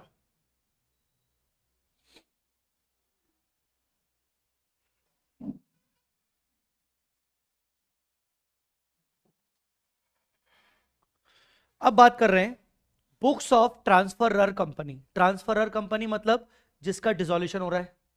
यहां पर AS 14 एप्लीकेबल नहीं होता, तो ट्रांसफरर कंपनी के बुक्स ऑफ अकाउंट्स जब आप क्लोज करोगे तो पहले आपको इमेजिनेशन करना पड़ेगा कि ट्रांसफरर कंपनी के बुक्स दिखते कैसे हैं। तो ट्रांसफरर कंपनी के बुक्स कैसे दिखते हैं, उसके लिए मैं आपको कोई भी एक क्वेश्चन दिखा देता हूं। कोई भी क्वेश्चन देख लेते हैं, जैसे ये क्वेश्चन है, following are the summarise balance sheet of Light and Bright. ठीक है, company Rambo limited is formed to acquire the asset liabilities of both the companies. ठीक है, तो यहां पर दोनों कंपनीज ट्रांसफरर ही हैं। अब ट्रांसफरर कंपनी की बैलेंस शीट में देखो क्या क्या दिखता है, शेयर कैपिटल दिखता है, रिजर्व एंड सरप्लस दिखता है।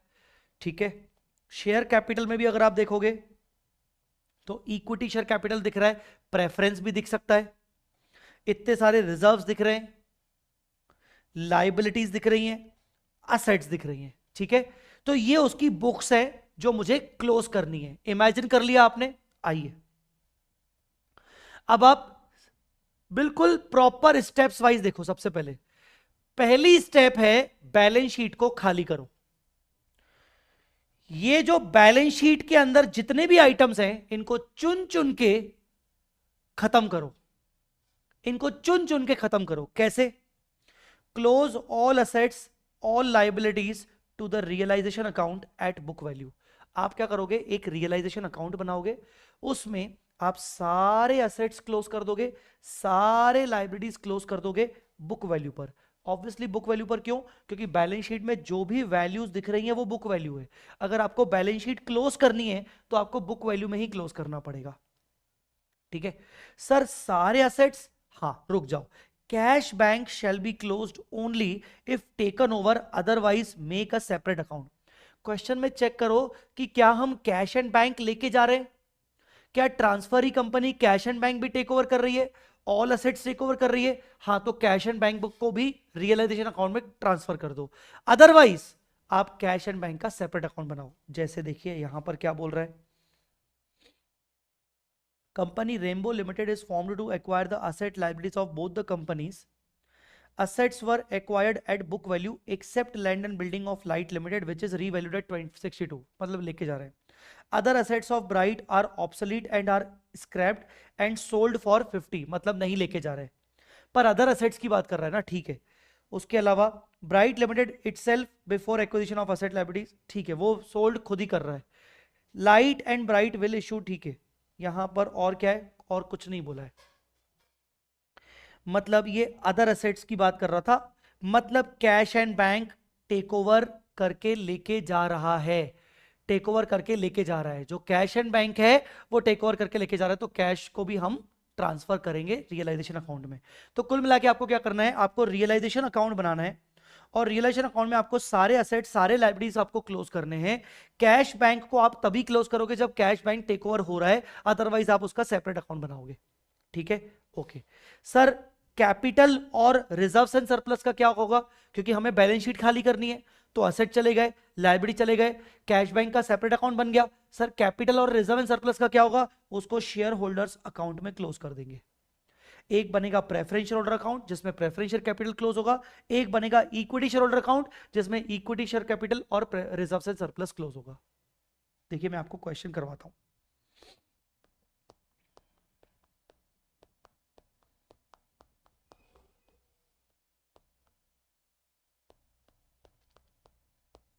Just a minute.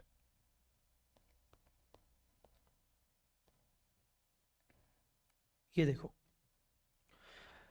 आप सिर्फ देखते रहो कि लाइबिलिटीज असेट वगैरह कैसे कैसे क्लोज हो रही हैं। आपने असेट्स को क्लोज किया, आपने लाइबिलिटीज को क्लोज किया, असेट को क्लोज किया, लाइबिलिटी को क्लोज किया।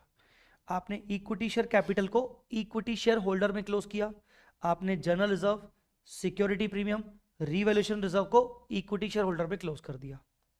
ठीक है, आया समझ में कि नहीं? प्रेफरेंशियल कैपिटल मान लो इस क्वेश्चन में नहीं है, दैट्स इट। फिर पहला हो गया बैलेंस शीट खाली करो। Purchase consideration shall be accrued. अब आप परचेज कंसिडरेशन आपको मिलेगा, आप ट्रांसफरर कंपनी हो, आपको परचेज कंसिडरेशन मिलेगा। तो परचेज कंसिडरेशन किससे मिलेगा? ट्रांसफर री कंपनी से। तो उसकी ड्यू की एंट्री पास करो, पीसी को ड्यू करो। तो transferee company account debit to realisation. Purchase consideration भी आप रियलाइजेशन में डालोगे। सर रियलाइजेशन में क्यों डालेंगे? क्योंकि आपने असेट लाइबिलिटीज के बदले में पीसी लिया है। आप असेट लाइबिलिटी को कहां लेके जा रहे हो? रियलाइजेशन में। तो आप पीसी भी कहां लेके जाओगे? रियलाइजेशन में, ताकि हम कंपेयर कर सकें कि फायदा नुकसान कितना हुआ। असेट लाइबिलिटी रियलाइजेशन में क्लोज हो गई, पीसी मिला, उसको भी रियलाइजेशन में डाल देंगे, एंट्री करेंगे transferee account debit to realisation. Entry का लॉजिक ये है कि ट्रांसफर री हमारी डेटर है, हमें उससे पीसी मिलेगा, टू रियलाइजेशन एक तरीके से हमारी इनकम हो गई।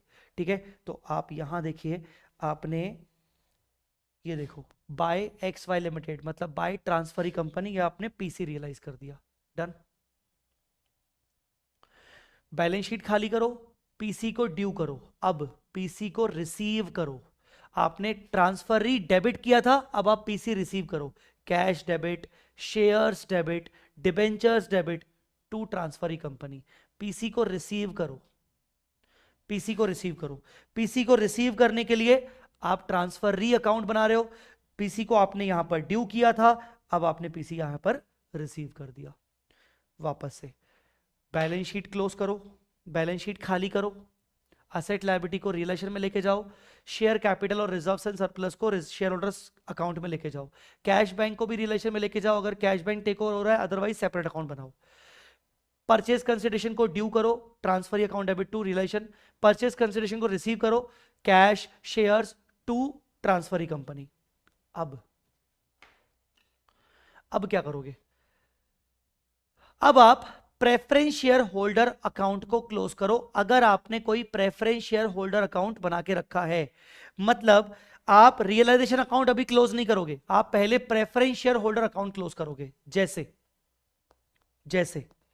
अब आप यहां पूरा एक एग्जांपल देखिए, मैं आपको एक नया प्रॉपर एग्जांपल बता रहा हूं। ये देखो, equity capital, preference capital, general reserve, P&L का debit balance, creditors, other current liability, land plant goodwill debtors, inventory, cash, PC2 preference share holders, PC2 equity share holders, land and building, plant and machinery, inventory, ये सब market value दी हुई है। Transferee company shall not take debtors cash and OCL, वो cash को take over करके नहीं ले जा रहा, वो डेटर्स को, वो कैश को, वो OCL को टेक ओवर करके नहीं ले जा रहा, ठीक है। डेटर्स वो खुद रियलाइज करेगा 80% फुल सेटलमेंट पे, OCL को वो पे करेगा सेम वैल्यू पे। डिसोल्यूशन एक्सपेंसेस हो रहे हैं 15,000। पूरी चीजें आपको एक क्वेश्चन से समझ में आ जाएंगी, ध्यान से सुनिएगा आप। अब ध्यान से सुनना पूरी की पूरी चीजें। नंबर 1, बैलेंस शीट खाली करो कैश एंड बैंक को छोड़कर, because cash bank take over नहीं हो रहा। सर टेक ओवर तो डेटर्स और OCL भी नहीं हो रहा। डेटर्स OCL का कोई एक्सेप्शन नहीं है, सिर्फ कैश एंड बैंक का एक्सेप्शन है।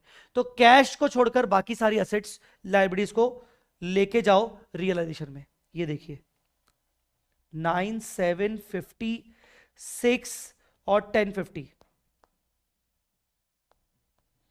9756 और 1050 लायबिलिटीज को खाली करो। 112, बस 112 लायबिलिटीज को खाली कर दिया। अब क्या बचा सर? अब बचा कैश बैंक, उसका सेपरेट अकाउंट बनाओ। सर अब क्या बचा? अब बचा आपका इक्विटी कैपिटल, इक्विटी शोल्डर में डाल दो। प्रेफरेंस कैपिटल, प्रेफरेंस शोल्डर में डाल दो। General of P&L, equity share capital में डाल दो।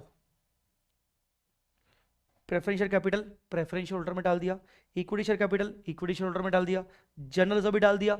P&L का डेबिट बैलेंस था इसलिए डेबिट साइड डाल दिया। आई थिंक बैलेंस शीट हो गई आपकी पूरी की पूरी खाली। सेकेंड स्टेप क्या थी? पीसी को ड्यू करो, transfer account debit to realisation. तो आ जाओ, पीसी कितना है? 525 and this is based on net asset. PC निकालना पड़ेगा। पीसी निकालने का तरीका क्या? कोई एक्सचेंज रेशियो दिया हुआ है? नहीं। क्या कोई मार्केट प्राइसेस पर शेयर दी हुई है? नहीं। तो घुमा फिरा के हमें क्या करना पड़ेगा? Asset minus liability. तो असेट माइनस लायबिलिटी करने के लिए land and building higher value, plant and machinery lower value, inventory lower value. आइए देखिए, land and building, plant and machinery, inventory, ठीक है। डेटर्स तो हम वैसे ही नहीं लेके जा रहे, क्रेडिटर्स लेके जा रहे हैं। माइनस PC2 प्रेफरेंस होल्डर्स आप कितना दे रहे हो? 525। तो बाकी आपका बचा PC2 equity share holders. PC2 equity share holders और PC2 प्रेफरेंस होल्डर्स मिलाकर आपका 1585 हो गया। पीसी को ड्यू करो, सेकंड वाला स्टेप, पीसी को ड्यू करो। पीसी को ड्यू करने की entry transfer account debit to realisation, मतलब बाय ट्रांसफरी का अकाउंट बनाएंगे तो टू रियलाइजेशन। पीसी को ड्यू कर दिया। पीसी को रिसीव करो तो पीसी को रिसीव कर दिया। चलो 3 स्टेप्स तक पहुंच गए। पीसी को रिसीव करो, पीसी को ड्यू करो, पीसी को रिसीव करो। अब discharge PC2 preference holders. PC preference holders वालों को पहले पीसी डिस्चार्ज कर दो कुछ और करने से पहले। तो प्रेफरेंस शेयर होल्डर्स का पीसी कितना था? 525 और प्रेफरेंस होल्डर अकाउंट आपने बनाया था 5 लाख से, तो आपने उनको 525 के शेयर्स दे दिए। यहां आपको डिफरेंस आया और डिफरेंस जो भी आएगा आप रियलाइजेशन अकाउंट में डाल दोगे। The difference to realisation account.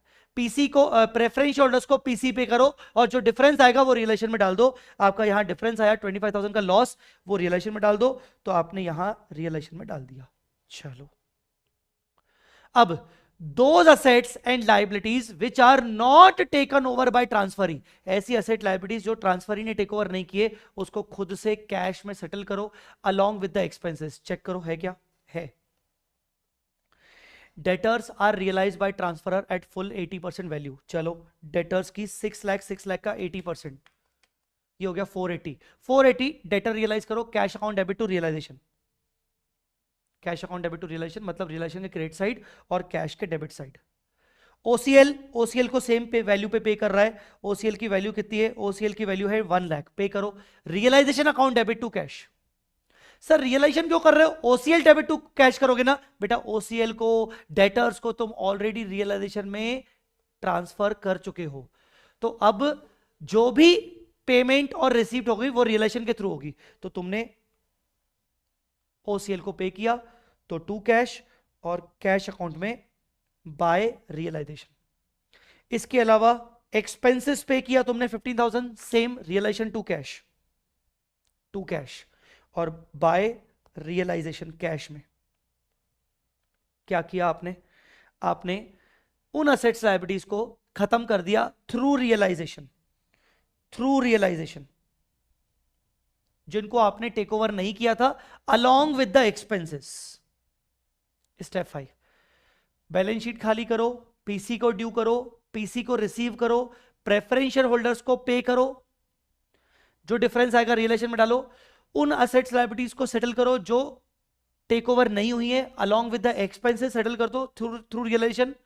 अब रियलाइजेशन अकाउंट क्लोज करो और जो भी डिफरेंस आएगा गेन लॉस वो इक्विटी शेयर होल्डर्स में डाल दो। रियलाइजेशन अकाउंट को क्लोज करो। तो अब आप ये वाला रियलाइजेशन अकाउंट क्लोज करोगे तो आपका डिफरेंस आया लॉस। ये लॉस का डिफरेंस कहां जाएगा? इक्विटी शेयर होल्डर अकाउंट में। ये रहा, ठीक है। अब आपके देखो सब टिक लग चुके हैं।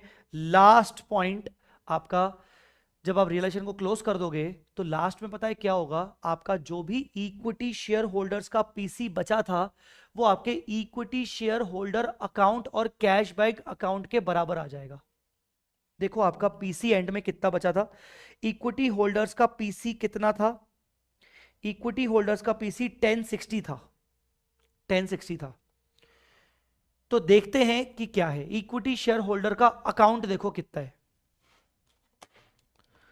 15,8, जो टिक लग चुके हैं, 15,8 -2 -75 कितना? 20,25,000 इस अकाउंट का डिफरेंस बच रहा है। चेक करो कि 20,25,000 के बराबर का पीसी दे पाएंगे कि नहीं। पीसी देंगे 1060, बाकी बचा 965 जो कि आपके कैश बैलेंस के बराबर है। मतलब लास्ट में क्या होगा? आपका जो पीसी जब डिस्चार्ज करोगे इक्विटी वालों को तो इक्विटी होल्डर्स का जो भी फाइनल बैलेंस होगा वो available PC for equity holders as well as cash available अगर कुछ होगा तो उसके बराबर मैच हो जाएगा और वो उनको आपने पे कर देना है। ये आप उनको पे कर दोगे 1060 और 965 इस तरीके से। So guys this is the basic understanding for closing the books of transferor company. कुल मिला के 7 स्टेप्स। बैलेंस शीट खाली करो, कैश बैंक का अलग से अकाउंट बनाओ अगर कैश बैंक टेक ओवर नहीं हो रहा, अदर असेट्स टेक ओवर नहीं हो रही तो भी आप बैलेंस शीट खाली करो और रियलाइजेशन अकाउंट में डाल दो, ठीक है। कैपिटल और रिजर्व्स को तो शेयर होल्डर्स अकाउंट में डाल दो, पीसी को ड्यू करो, पीसी को रिसीव करो, फिर प्रेफरेंस शेयर होल्डर्स को डिस्चार्ज करो, जो डिफरेंस आएगा रियलाइजेशन अकाउंट में डाल दो। उन असेट्स लायबिलिटीज को सेटल करो थ्रू रियलाइजेशन जिनको टेक ओवर नहीं किया गया है। ऑल्सो एक्सपेंसेस को भी सेटल करो थ्रू रियलाइजेशन। अब आप रियलाइजेशन अकाउंट क्लोज करो, डिफरेंस को इक्विटी शेयर होल्डर्स अकाउंट में डालो और लास्ट में इक्विटी शेयर होल्डर अकाउंट को सेटल कर दो with the available PC and available cash. This is the books of transferor company. I hope you got the point, ठीक है बच्चों। ये हो गया आपका एक तरीके से, यहां मैं अनऑफिशियली आपको कह रहा हूं कि यहां आपका अमेलगमेशन एक तरीके से सारे कॉन्सेप्ट्स खत्म हो गए। अब मुझे क्या करना है, आपके साथ कुछ इंपॉर्टेंट पॉइंट्स डिस्कस करनी है। अमेलगमेशन चैप्टर तो खत्म हो गया, यहां पर सारे कॉन्सेप्ट्स हमने कर लिए, पर आमतौर पर क्या होता है बहुत छोटी छोटी पॉइंट्स हमें कंफ्यूज करती हैं। अमेलगमेशन के अंदर बहुत छोटी छोटी पॉइंट्स कंफ्यूज करती हैं, जिससे हमें लगता है कि अरे यार काश इसके बारे में कोई बता देता तो मैं वो पॉइंट लिख लेता। तो मैंने उन सारी कंफ्यूजिंग पॉइंट्स को मैंने यहां पर लिख दिया है।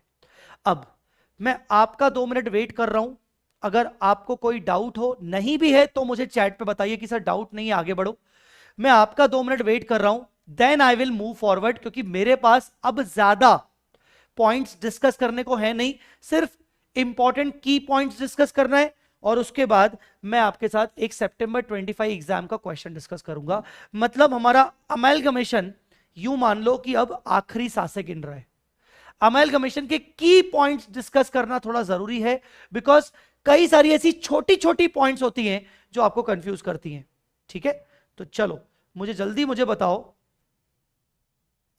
कि मैं आपको कोई डाउट है तो वो पूछ लो, नहीं तो आगे बढ़ो सर ऐसा लिख दो। ठीक है, मैं स्क्रीन चेंज कर रहा हूं 2 मिनट के लिए, मैं आपका वेट करूंगा।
ऑलराइट गाइस, चलें आगे। नाउ इंपॉर्टेंट की पॉइंट्स, ध्यान से सुनिएगा। whenever any question is silent about taking over of any asset or liability, question में कुछ बताया नहीं गया कि हम पीपी टेक ओवर कर रहे हैं कि नहीं, मशीन टेक ओवर कर रहे हैं, बस इतना लिखा है A limited took over B limited, A limited absorbs B limited, it was decided to merge the business of A limited and B limited. आगे क्लैरिटी नहीं है कि कौन सी एसेट टेक ओवर हो रही है, कौन सी एसेट टेक ओवर नहीं हो रही है। Question is silent about taking over of any asset liability, always assume that all such asset liabilities are taken over and recorded in the books। Question silent है मतलब हम असेट्स लायबिलिटीज टेक ओवर करेंगे। Question silent है तो समझा आप मेरी बात? डन। नेक्स्ट एक लाइन लिखी हुई है, debtors are taken over at book value subject to provision of 5%।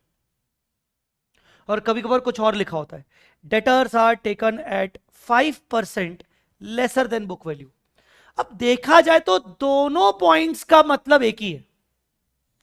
Debtors are taken over at book value subject to provision of 5%, मतलब 5% लेस करना है, और debtors are taken at 5% lesser than book value. दोनों points का मतलब एक ही है, बिल्कुल एक ही है। Both statements have same interpretation. We will always create provision separately and record the debtors at gross value. चाहे ये वाली लाइन लिखी हो, चाहे ये वाली लाइन लिखी हो। एग्जाम्पल के तौर पर मान लो आपके डेटर्स हैं 6 लाख के, क्या करोगे? ये लाइन हो चाहे ये लाइन हो, सेकेंड एंट्री के अंदर जब तुम डेटर्स को रिकॉर्ड करोगे तो डेटर्स को रिकॉर्ड करोगे 6 लाख पे, और तुम अलग से करोगे यहां पर to provision for debt for doubtful debt 6 lakh into 5% मतलब 30,000। अब चाहे debtors are taken over at book value subject to for provision of 5% हो, चाहे taken over at 5% lesser than book value हो, हमेशा प्रोविजन ही बनाओगे और डेटर्स को ग्रॉस पर रिकॉर्ड करोगे। Always you have to do this. अगर तुम्हें मार्क्स चाहिए तो ये करना पड़ेगा, ठीक है? चलो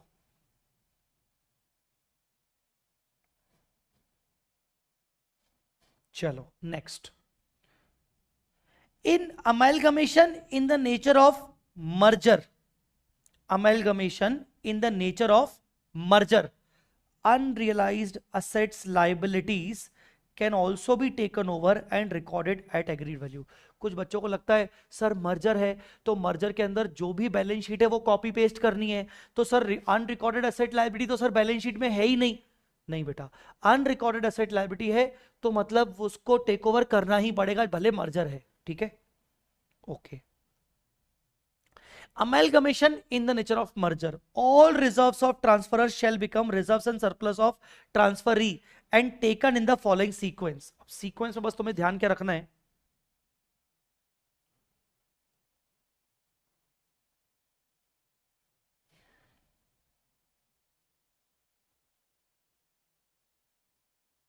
यहां तक के सारे रिजर्व्स तुम्हें लेके आने हैं, आंखें बंद करके कॉपी पेस्ट करना है।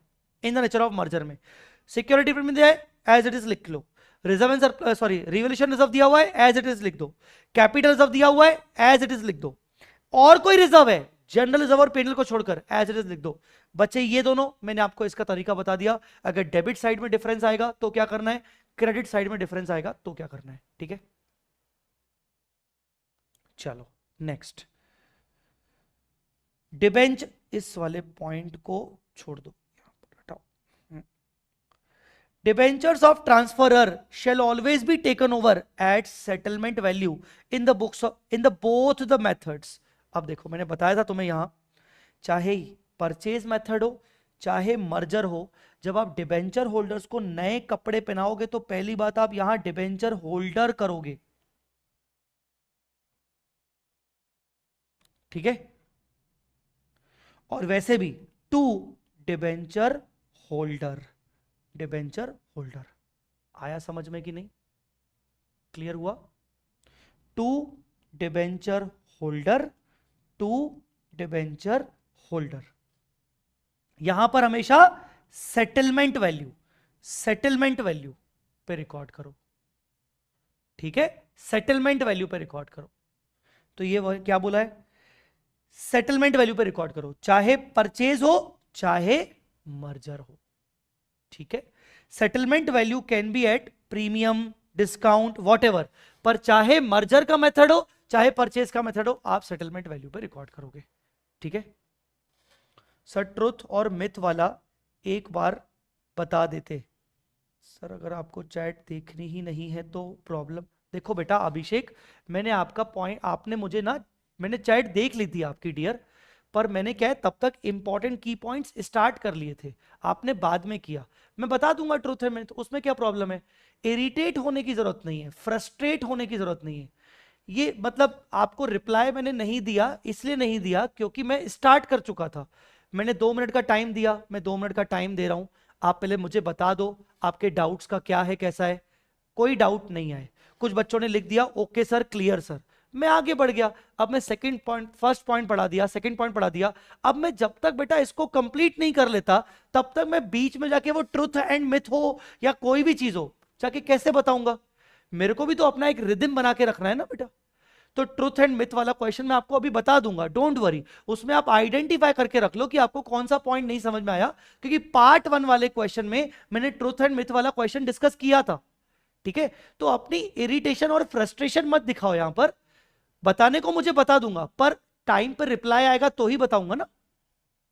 चलो, तो डिबेंचर्स को मैंने सेटलमेंट वैल्यू पे ही दिखाना है चाहे कोई भी मेथड हो, ठीक है। Next, whenever the PC is calculated by net asset then debentures shall be considered always at settlement value। हाँ, यहां एक उलझन वाली बात होती है, जब हम नेट असेट मेथड करते हैं all assets minus all liabilities, तो उसमें ऑल लाइबिलिटीज करते वक्त डिबेंचर को किस वैल्यू पे लेना है, डिबेंचर को सेटलमेंट वैल्यू पे लेना है।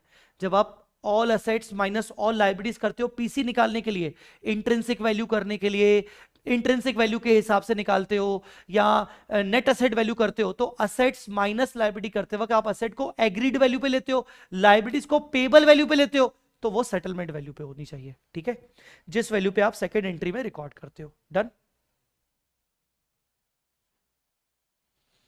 Next, inter company debts are not considered in PC calculation. बहुत बच्चे उलझते हैं।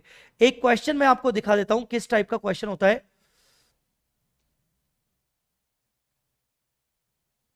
जैसे एक क्वेश्चन होता है,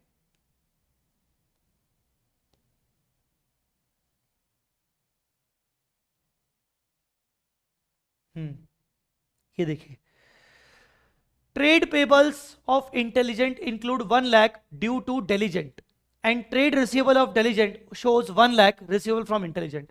एक दूसरे का है। अब सर ये वाला पॉइंट हम जब नेट असेट मेथड करेंगे all assets minus all liability, तो सर उस all asset minus all liability में ये वाले पॉइंट को कुछ देखना है नहीं, आंखें बंद कर देना, अंधे हो जाना बस। तुम क्या हो जाओगे, अंधे। तो all assets minus all liability करते वक्त, all assets minus all liabilities करते वक्त जब तुम नेट असेट करते हो तो ये पॉइंट को इंक्लूड मत लेना। ये पॉइंट का सिर्फ एक ही रिलेवेंस है, अलग से एंट्री होगी creditor account debit to debtor, bills payable to bills receivable, ऐसा, ठीक है। तो inter company debts are not considered in PC calculation, only give effect in balance sheet. बैलेंस शीट में आप बस नेट इफेक्ट दे दो, ठीक है। When there are more than one transferor company, more than one transferor company, अभी एक आपको क्वेश्चन दिखाया था, लाइट और ब्राइट वाला क्वेश्चन दिखाया था जिसमें रेम्बो लिमिटेड भी था।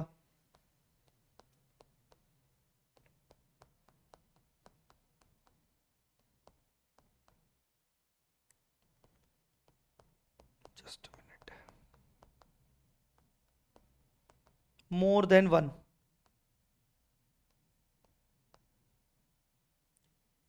चलो ऐसे ही मैं बता देता हूं।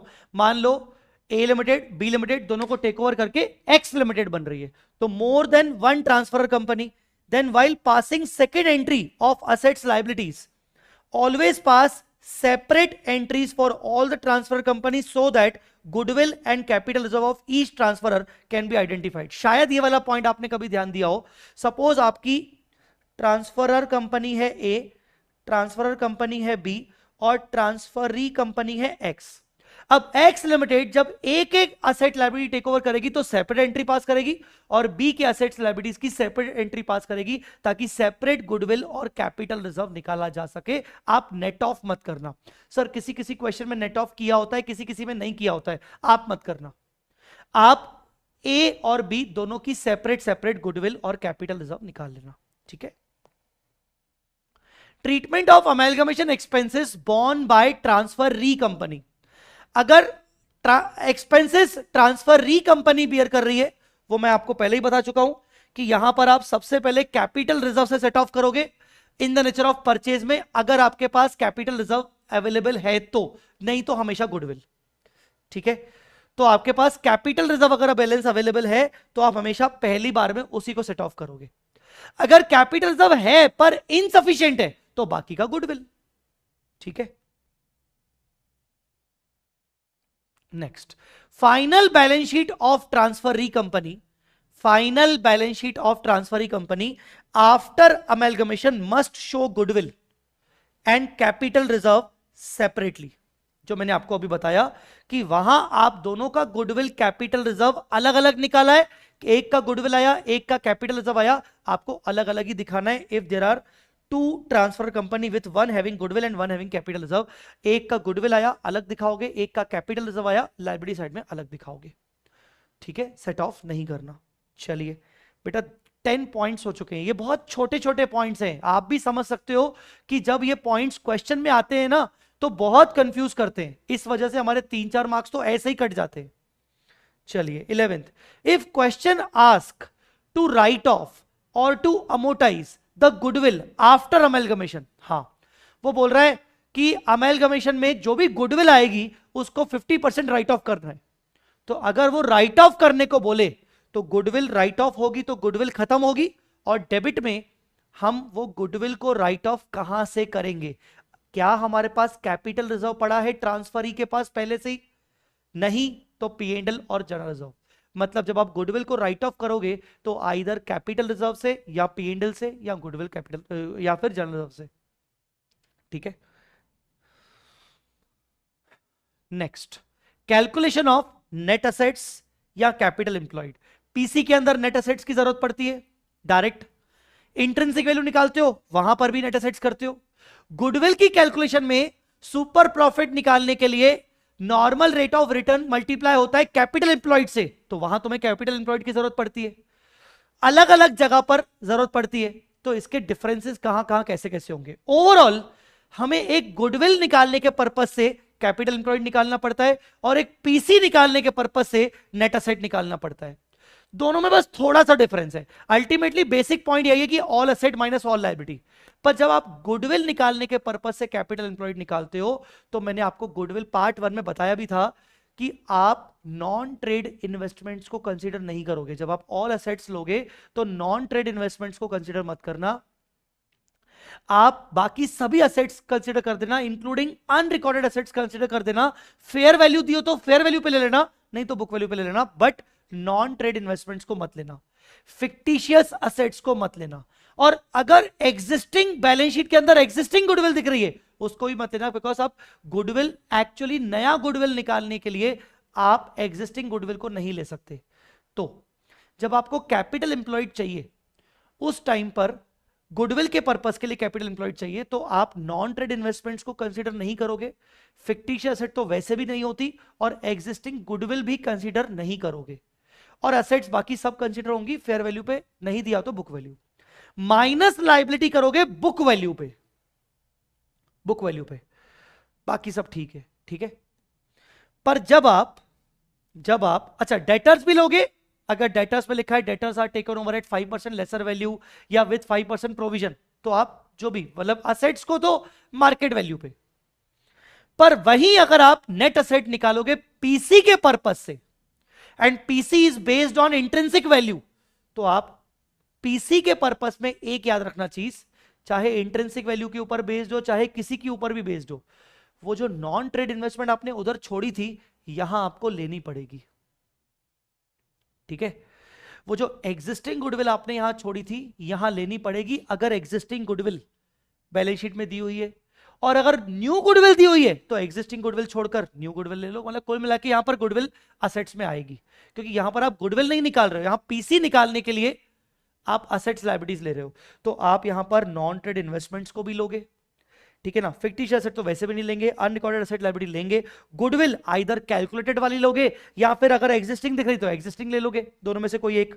All assets liabilities settlement value पे लोगे, जो कि तुमने यहां बुक वैल्यू पे ली थी।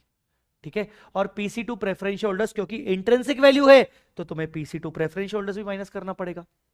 ठीक है, PC is based on income expectation such as 10% return on capital employed, ऐसा कुछ है तो बेसिकली आप PC is based on income expectation है, capital 10% return on capital employed है, तो उसमें भी वही कि भाई ऑल असेट्स ले लोगे और सारे नॉन ट्रेड असेट्स इन्वेस्टमेंट भी लोगे, अनरिकॉर्डेड भी लोगे, लाइबिलिटीज भी लोगे, बुक वैल्यू पे लोगे, वगैरह वगैरह सब पे। बट क्योंकि वो बोल रहा है कि 10% return on existing capital employed, तो एग्जिस्टिंग कैपिटल एम्प्लॉयड के लिए वो लाइबिलिटी अगेन आपको बुक वैल्यू पे लेना पड़ेगा। ठीक है, next, when the goodwill is given for transferee and transferor, it is given for the calculation of PC. अगर ट्रांसफरी और ट्रांसफरर दोनों की गुडविल क्वेश्चन में ऑलरेडी दी हुई है तो वो नेट एसेट के पर्पस से दी हुई है, दोनों की आपको गुडविल, जैसे ट्रुथ एंड मिथ वाला क्वेश्चन है वहां पर दोनों की हमें पहले गुडविल निकालनी है ताकि हम इंट्रिंसिक वैल्यू के हिसाब से पीसी निकाल सके। पर जब हम फाइनल बैलेंस शीट बनाएंगे तो फाइनल बैलेंस शीट के अंदर मैं आपको ट्रुथ एंड मिथ वाला क्वेश्चन दिखा देता हूं, वैसे भी एक बच्चे ने उस पर डाउट रखा ही है। 203 था, हाँ देखो ये क्वेश्चन देखो, यहां पर आप देखोगे तो ट्रुथ लिमिटेड और मिथ लिमिटेड की दोनों की हमें गुडविल कैलकुलेट करनी है। क्यों? क्योंकि लास्ट में बोल रहा है कि जो पीसी हम देंगे वो इंट्रिंसिक वैल्यू के हिसाब से देंगे, तो दोनों की हमने गुडविल भी निकाल ली इंट्रिंसिक वैल्यू के हिसाब से पीसी फाइंड आउट करने के लिए। पर जब लास्ट में ट्रुथ लिमिटेड की बैलेंस शीट बनेगी तो उस बैलेंस शीट में ट्रुथ लिमिटेड तो खुद एक ट्रांसफर ही है, वो अपनी गुडविल को रिकॉर्ड नहीं करेगा क्योंकि ट्रुथ लिमिटेड की हमने गुडविल निकाली only for the purpose of PC. Truth limited सिर्फ गुडविल मिथ की टेक ओवर करके ला रहा है, वो रिकॉर्ड करेगा क्योंकि जो गुडविल टेक ओवर करके लेके आ रहा हूं वो मेरे लिए परचेज गुडविल है और ट्रुथ की खुद की गुडविल सेल्फ जनरेटेड गुडविल है। तो बैलेंस शीट बनाते वक्त ट्रुथ अपनी गुडविल नहीं दिखाएगा। When the goodwill is given for transferee transferor, it is given for calculation of PC. While preparing final balance sheet of transferee, goodwill of transferor shall be recorded since it is purchase. Transferee की खुद की goodwill, even though given in the question, या आपने calculate किया है, आप उसको record नहीं कर सकते क्योंकि वो सेल्फ जनरेटेड है। यहां कुछ बच्चे उलझते हैं। Goodwill is given so that intrinsic value per share of transferee can be calculated. ठीक है बेटा, ये चीज का ध्यान रखिएगा। Done. Next, irrespective of any accounting method, चाहे परचेज और merger, PC calculation would be same. जैसा मैंने आपको बताया, मेथड पे डिपेंड नहीं करता कि पीसी का कैलकुलेशन कैसे होगा। While calculating PC it shall always reflect the fair value, जो मैंने आपको गोल्डन रूल बताया है। आप ये मत बोलना कि सर मैं तो क्वेश्चन मर्जर का कर रहा हूं तो उसमें फेयर वैल्यू की रिकॉर्डिंग तुम बुक वैल्यू पे कर लो, पर पीसी तुम ऑब्वियसली फेयर वैल्यू पे ही निकालोगे। Any settlement of debenture holders of transferor at different value other than book value may happen under amalgamation in the nature of merger. तो merger में भी अगर तुम डिबेंचर होल्डर्स को डिफरेंट वैल्यू पे settle कर रहे हो तो तुम सेकंड एंट्री में उसको सेटलमेंट वैल्यू पे ही दिखाओगे। ये मत बोलना मर्जर का क्वेश्चन है सर मैं बुक वैल्यू पे क्यों नहीं दिखा रहा, भाई सेटलमेंट तो तुम वैसे भी डिफरेंट वैल्यू पे कर रहे हो तो तुम डिफरेंट वैल्यू पे ही दिखाओगे। If mode of settlement of debenture holders of transferor is not given, हाँ ये इंपॉर्टेंट है, ये इंपॉर्टेंट है। ट्रांसफरर कंपनी के डिबेंचर्स दिख रहे हैं 8% डिबेंचर्स है, पर बताया नहीं है कि ये 8% डिबेंचर्स को कैसे सेटल करेंगे। मान लेना कि हम उनको 8% के नए डिबेंचर्स देंगे सेम वैल्यू वाले, same interest rate same value. कई बार ऐसा होता है कि सेम वैल्यू वाले देंगे। एक क्वेश्चन मुझे याद आ रहा है, मुझे अभी ऐसे पता नहीं है कि कौन सा क्वेश्चन नंबर है, मैं आपको जस्ट ऐसे ही बता देता हूं। एक क्वेश्चन है जहां पर बैलेंस शीट के अंदर डिबेंचर्स दिख रहे थे 1 लाख के और नीचे पॉइंट था 50% of above debentures are settled with equity shares, equity share, और बाकी कुछ नहीं लिखा था। तो बच्चे इसको कैसे इंटरप्रेट करते हैं कि अच्छा सिर्फ 50% ही सेटल हो रहा है बाकी नहीं हो रहा है। नहीं, 1 लाख में से 50,000 के हम शेयर देंगे और बाकी 50,000 को हम एज इट इज डिबेंचर लेके आएंगे। बच्चा पता है क्या बोलता है? बच्चा बोलता है सर सेकेंड एंट्री में 2 डिबेंचर होल्डर, सर इन्होंने 1 लाख क्यों किया है? सर यहां तो 50 होगा क्योंकि 50 लिखा है। अरे 50% डिबेंचर सेटल करेंगे इक्विटी में, ये थोड़ी बोल रहा है कि फुल एंड फाइनल सेटलमेंट, ऐसा थोड़ी लिखा है फुल एंड फाइनल सेटलमेंट। हाँ सर ये भी नहीं लिखा है ना कि remaining to be settled with the same debenture, तो मानना पड़ेगा कि रिमेनिंग सेटल हो रहा है। तो ये चीज का ध्यान रखिएगा। तो अगर मोड ऑफ सेटलमेंट आपको डिबेंचर्स का नहीं दिया हुआ है तो उनको सेम डिबेंचर्स सेम रेट वाले सेम अमाउंट वाले मिलेंगे। फिक्टिशियस असेट्स जैसे कि cost of issue of debentures, जैसे कि प्रिलिमिनरी एक्सपेंसेस, जैसे कि प्री इनकॉर्पोरेशन एक्सपेंसेस, ये जितने भी फिक्टिशियस असेट्स है ट्रांसफरर कंपनी के, हम इनको टेक ओवर नहीं करेंगे। और इनको P&L में राइट ऑफ कर दिया जाएगा टेक ओवर से ही पहले, इनको P&L में राइट ऑफ कर दिया जाएगा। Question number 302B।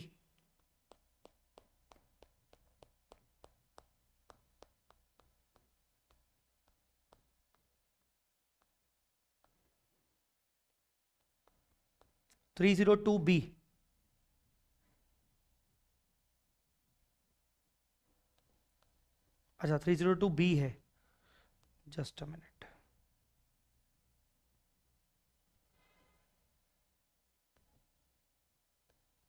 ये देखो यहां पर cost of issue of debentures 50, इसको आप ऊपर के P&L से 50 राइट ऑफ करोगे, जो बचा 775 उसको टेक ओवर करोगे, अगर मर्जर हुआ टेक ओवर करना पड़ा तो। ठीक है, consider these adjustments with the following accounting treatment. Debentures of transferor shall be discharged at 5% discount by issue of new debentures। तो सीधा 2 लाख माइनस 5% मतलब 190 को इशू करेंगे एट पार पे, सिंपल। पर डिबेंचर्स ऑफ ट्रांसफरर जो कि 2 लाख के shall be given new debentures of that amount which is sufficient to discharge 5% discount after takeover। एक आध क्वेश्चन में ऐसा पॉइंट था आफ्टर टेक ओवर, तो डिबेंचर्स को हम डिस्चार्ज करेंगे न्यू डिबेंचर इशू करके उस तरीके से कि आफ्टर टेक ओवर 5% का डिस्काउंट दिखे। तो हम इसका मतलब हम उनको 2 लाख पे ही डिस्चार्ज कर रहे हैं। आफ्टर टेक ओवर एक डिबेंचर 95 का होगा, तो 2 लाख डिवाइड बाय 95 हम उतने डिबेंचर इशू करेंगे। मतलब वो बोल रहा है कि उस तरीके से डिस्चार्ज करो कि टेक ओवर होने के बाद 5% डिस्काउंट दिखे। तो टेक ओवर हो गया 2 लाख पे, उसके बाद हम 5% डिस्काउंट मतलब 95 रुपीज के हिसाब से डिबेंचर इशू करेंगे। If goodwill is appearing in the balance sheet of transferor company की बैलेंस शीट में अगर मान लो गुडविल दिख रही है, अभिषेक झा आप अपना ट्रुथ एंड मिथ का एग्जैक्ट डाउट लिख लीजिएगा, नहीं तो बाद में आप वापस से बोलोगे कि सर आपने बताया नहीं और डाउट आपने छोड़ दिया। ट्रुथ एंड मिथ वाला क्वेश्चन में आपको एग्जैक्टली कौन से पॉइंट्स में डाउट है, क्योंकि मैं पार्ट 1 में उसका आधा पार्ट तो डिस्कस कर चुका हूं गुडविल वाला। तो goodwill is appearing in the balance sheet of transferor company की बैलेंस शीट में ऑलरेडी गुडविल दिख रही है। Then should we consider it और not? Calculation of net asset capital employed for calculating goodwill calculate करने के लिए एग्जिस्टिंग गुडविल को कंसीडर नहीं करोगे। एग्जिस्टिंग गुडविल को गुडविल कैलकुलेट करने के लिए जो कैपिटल एम्प्लॉयड निकालते हो उसमें कंसीडर नहीं करोगे। पीसी कैलकुलेट करने के लिए जब तुम नेट असेट्स लेते हो तो क्या एग्जिस्टिंग गुडविल को हमें कंसीडर करना है? डिपेंड करता है। क्या न्यू गुडविल निकाली गई है क्या? If PC is based on intrinsic value all assets liabilities are taken over, तो यस एग्जिस्टिंग गुडविल को आप कंसीडर करोगे अगर कोई न्यू गुडविल नहीं है। If selected assets liabilities are taken over, सिर्फ selected assets liabilities take over कर रहे हैं, do not take existing goodwill, फिर आप एग्जिस्टिंग गुडविल नहीं लोगे। भाई मैं सिर्फ पीपी लेके आ रहा हूं, मैं व्हीकल लेके आ रहा हूं, कैश लेके आ रहा हूं, दैट्स इट, तो मैं एग्जिस्टिंग गुडविल को टेक ओवर नहीं करूंगा। ठीक है, अगर नया गुडविल निकालना पड़ रहा है वो तो आपको फिर पीसी के कैलकुलेशन में लेना ही है। चलो, वर्कमैन कॉम्पनसेशन रिजर्व मान लो आपका दिया हुआ है 8000 का और उसके अगेंस्ट एक्चुअल लायबिलिटी है 5000 की, तो क्या करेंगे सर? ट्रांसफरर की बुक्स में क्या करेंगे और ट्रांसफररी की बुक्स में क्या करेंगे? ट्रांसफरर की बुक्स में in realisation account close workman liability of 5000, अच्छा, और बाकी इक्विटी शेयर होल्डर अकाउंट में close 3000। Actually workman compensation reserve है 8000 का, उसके अगेंस्ट एक्चुअल लायबिलिटी है 5000 की, तो बाकी का 3000 किसी काम का नहीं है, तो वो एक तरीके से रिजर्व है, रिजर्व को इक्विटी शेयर होल्डर्स अकाउंट में क्लोज कर दो। जो एक्चुअल लायबिलिटी उसके अगेंस्ट आपकी दिख रही है 5000 की, तो उस वर्कमैन कॉम्पनसेशन रिजर्व को अप टू 5000 रियलाइजेशन अकाउंट में क्लोज कर दो। ठीक है, ट्रांसफर की बुक्स में हम लायबिलिटी टेक ओवर करके ले आएंगे only to the extent of 5000। If PC is required as per net asset, तो हम उस लायबिलिटी को 5000 को कंसीडर करेंगे, मतलब असेट माइनस लायबिलिटी निकालते वक्त हम 5000 की लायबिलिटी भी लेंगे, all assets minus all liabilities में 5000 लेंगे। ठीक है, If amalgamation in the nature of merger, then workman compensation reserve of 3000 should be maintained in the second entry. Sir, what about the remaining 3000 in the books of transferee? अगर merger है तो हम अलग से 3000 रिकॉर्ड कर लेंगे क्योंकि copy pasting करनी है. ठीक है, चलो. Liquidation expenses given but not maintained. Liquidation expenses given but not maintained, not mentioned that which company will bear. Always assume that it is borne by transferor company. Liquidation किसका हो रहा है? Transferor company का. तो bear कौन करेगा? Transferor company. If any asset is not taken over, then what will be the treatment in the books of the transferor? If any asset is not taken over, then what will be the treatment in the books of transferor? Transferor की books में क्या treatment होगा? मैंने अभी आपको example करवाया कि transferor उसको खुद बेचेगा और रियलाइज करेगा और उसको अपने रियलाइजेशन अकाउंट में डालेगा. तो मैंने वो करवा लिया. ये वाला पॉइंट आपको करने की कोई मतलब नहीं है.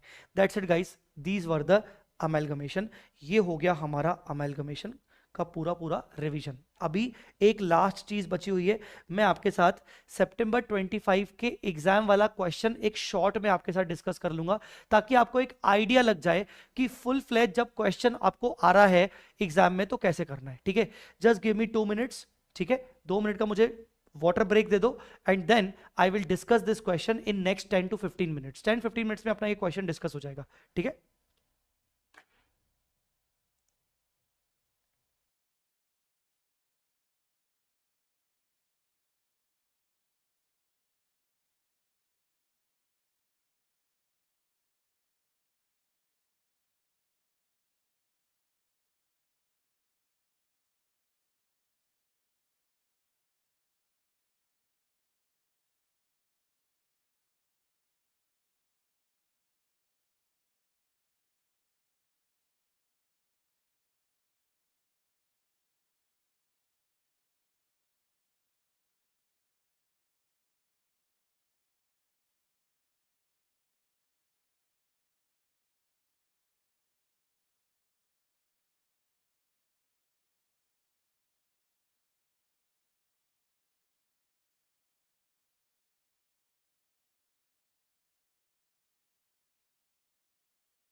ऑलराइट.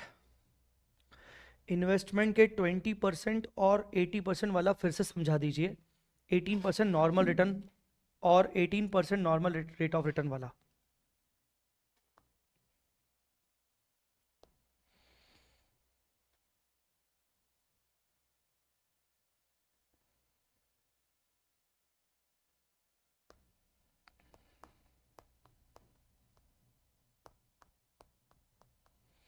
देखो ये क्वेश्चन है ट्रूथ एंड मिथ.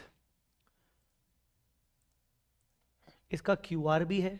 पार्ट 1 में भी मैंने सेम पॉइंट जो पूछी जा रही है आपके द्वारा मैंने डिस्कस की थी, पर क्योंकि अभी आप बहुत ज्यादा चटक गए तो इसीलिए मैं वापस से डिस्कस कर रहा हूं ताकि आपको ये ना लगे कि यार देखो सर बताते नहीं है. पर मैंने इस पर डिस्कस किया हुआ है. कैसे?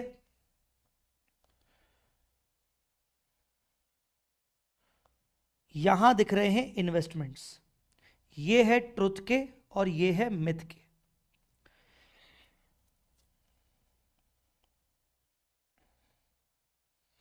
Non trade investments which constitute 80% of their respective total investments. जितने भी इन्वेस्टमेंट्स हैं टोटल, उसमें से 80% नॉन ट्रेड है।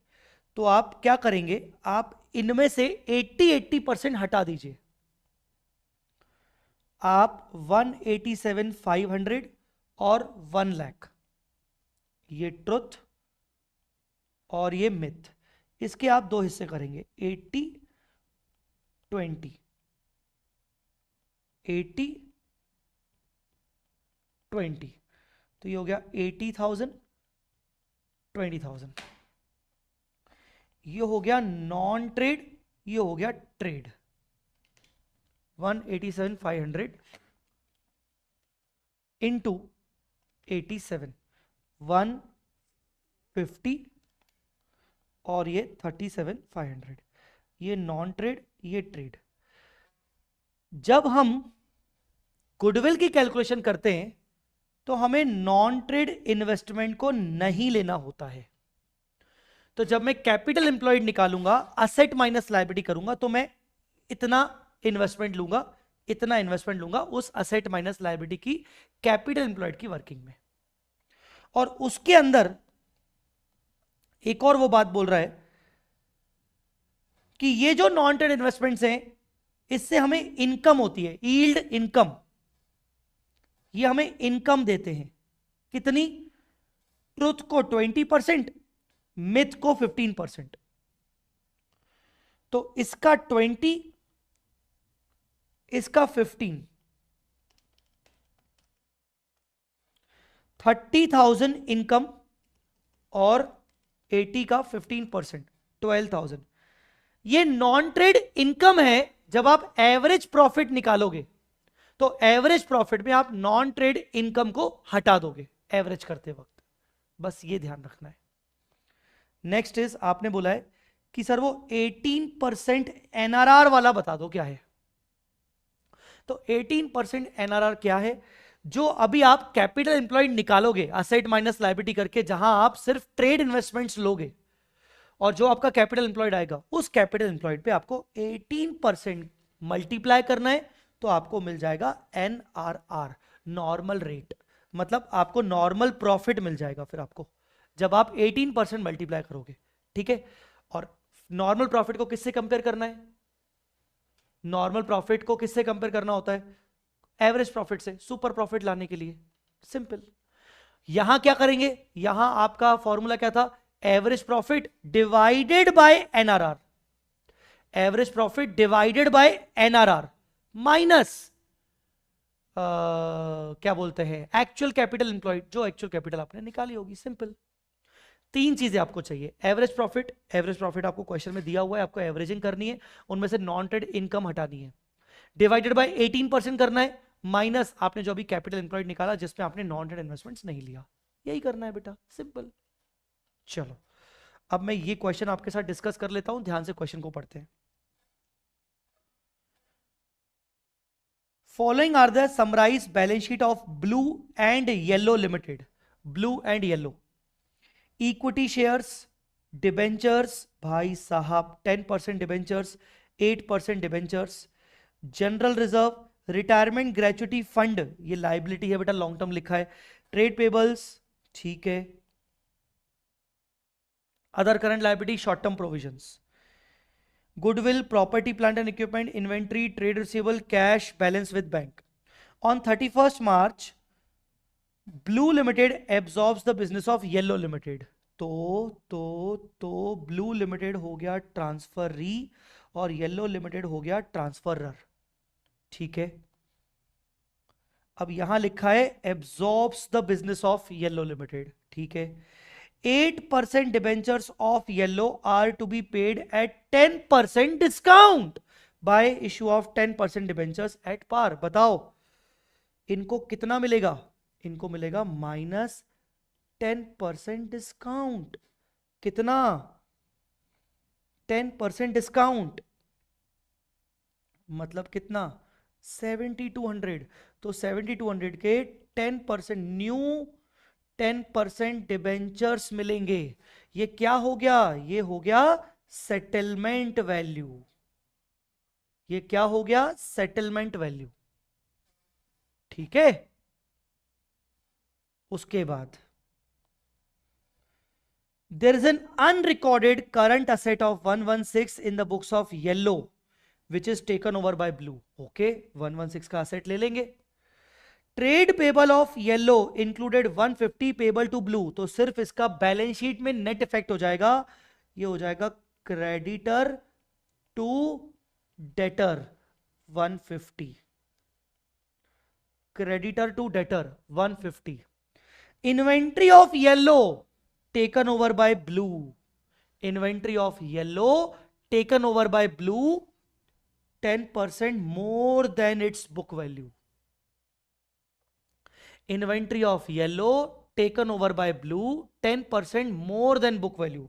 तो देखिए भाई इन्वेंट्री का क्या है, इन्वेंट्री 4800 प्लस 10%, मतलब 5280। ठीक है, goodwill of yellow on absorption is computed based on 2 times of simple average profit of preceding 3 financial years, 450, 390 and 235. In the year 20 to 23 there was an embezzlement of cash by employee amounting to 50 which has already been adjusted in the profit. बेटा abnormal, मैंने कहा था abnormal item को हटाना पड़ेगा, तो क्या करेंगे? 21, 22, 22, 23, 23, 24।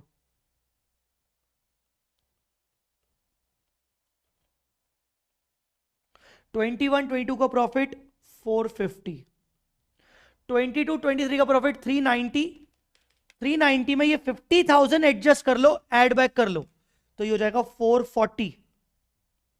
स्टार लगा देता हूं मैं, 390 का प्रॉफिट है, 50,000 एबनॉर्मल लॉस है, ऐड बैक करना पड़ेगा। और 235, 23, 24 इनका एवरेज करो, 450, 440 और 235 डिवाइडेड बाय 3, ये एवरेज आ गया 375, उसका 2 टाइम्स, तो गुडविल आ गया 750, उसका गुडविल आ गया 750। 750 की गुडविल हमें पीसी की वर्किंग में लेनी पड़ेगी।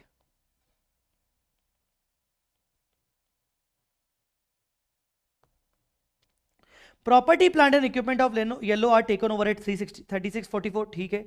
Remaining asset liabilities taken over at book value, ठीक है।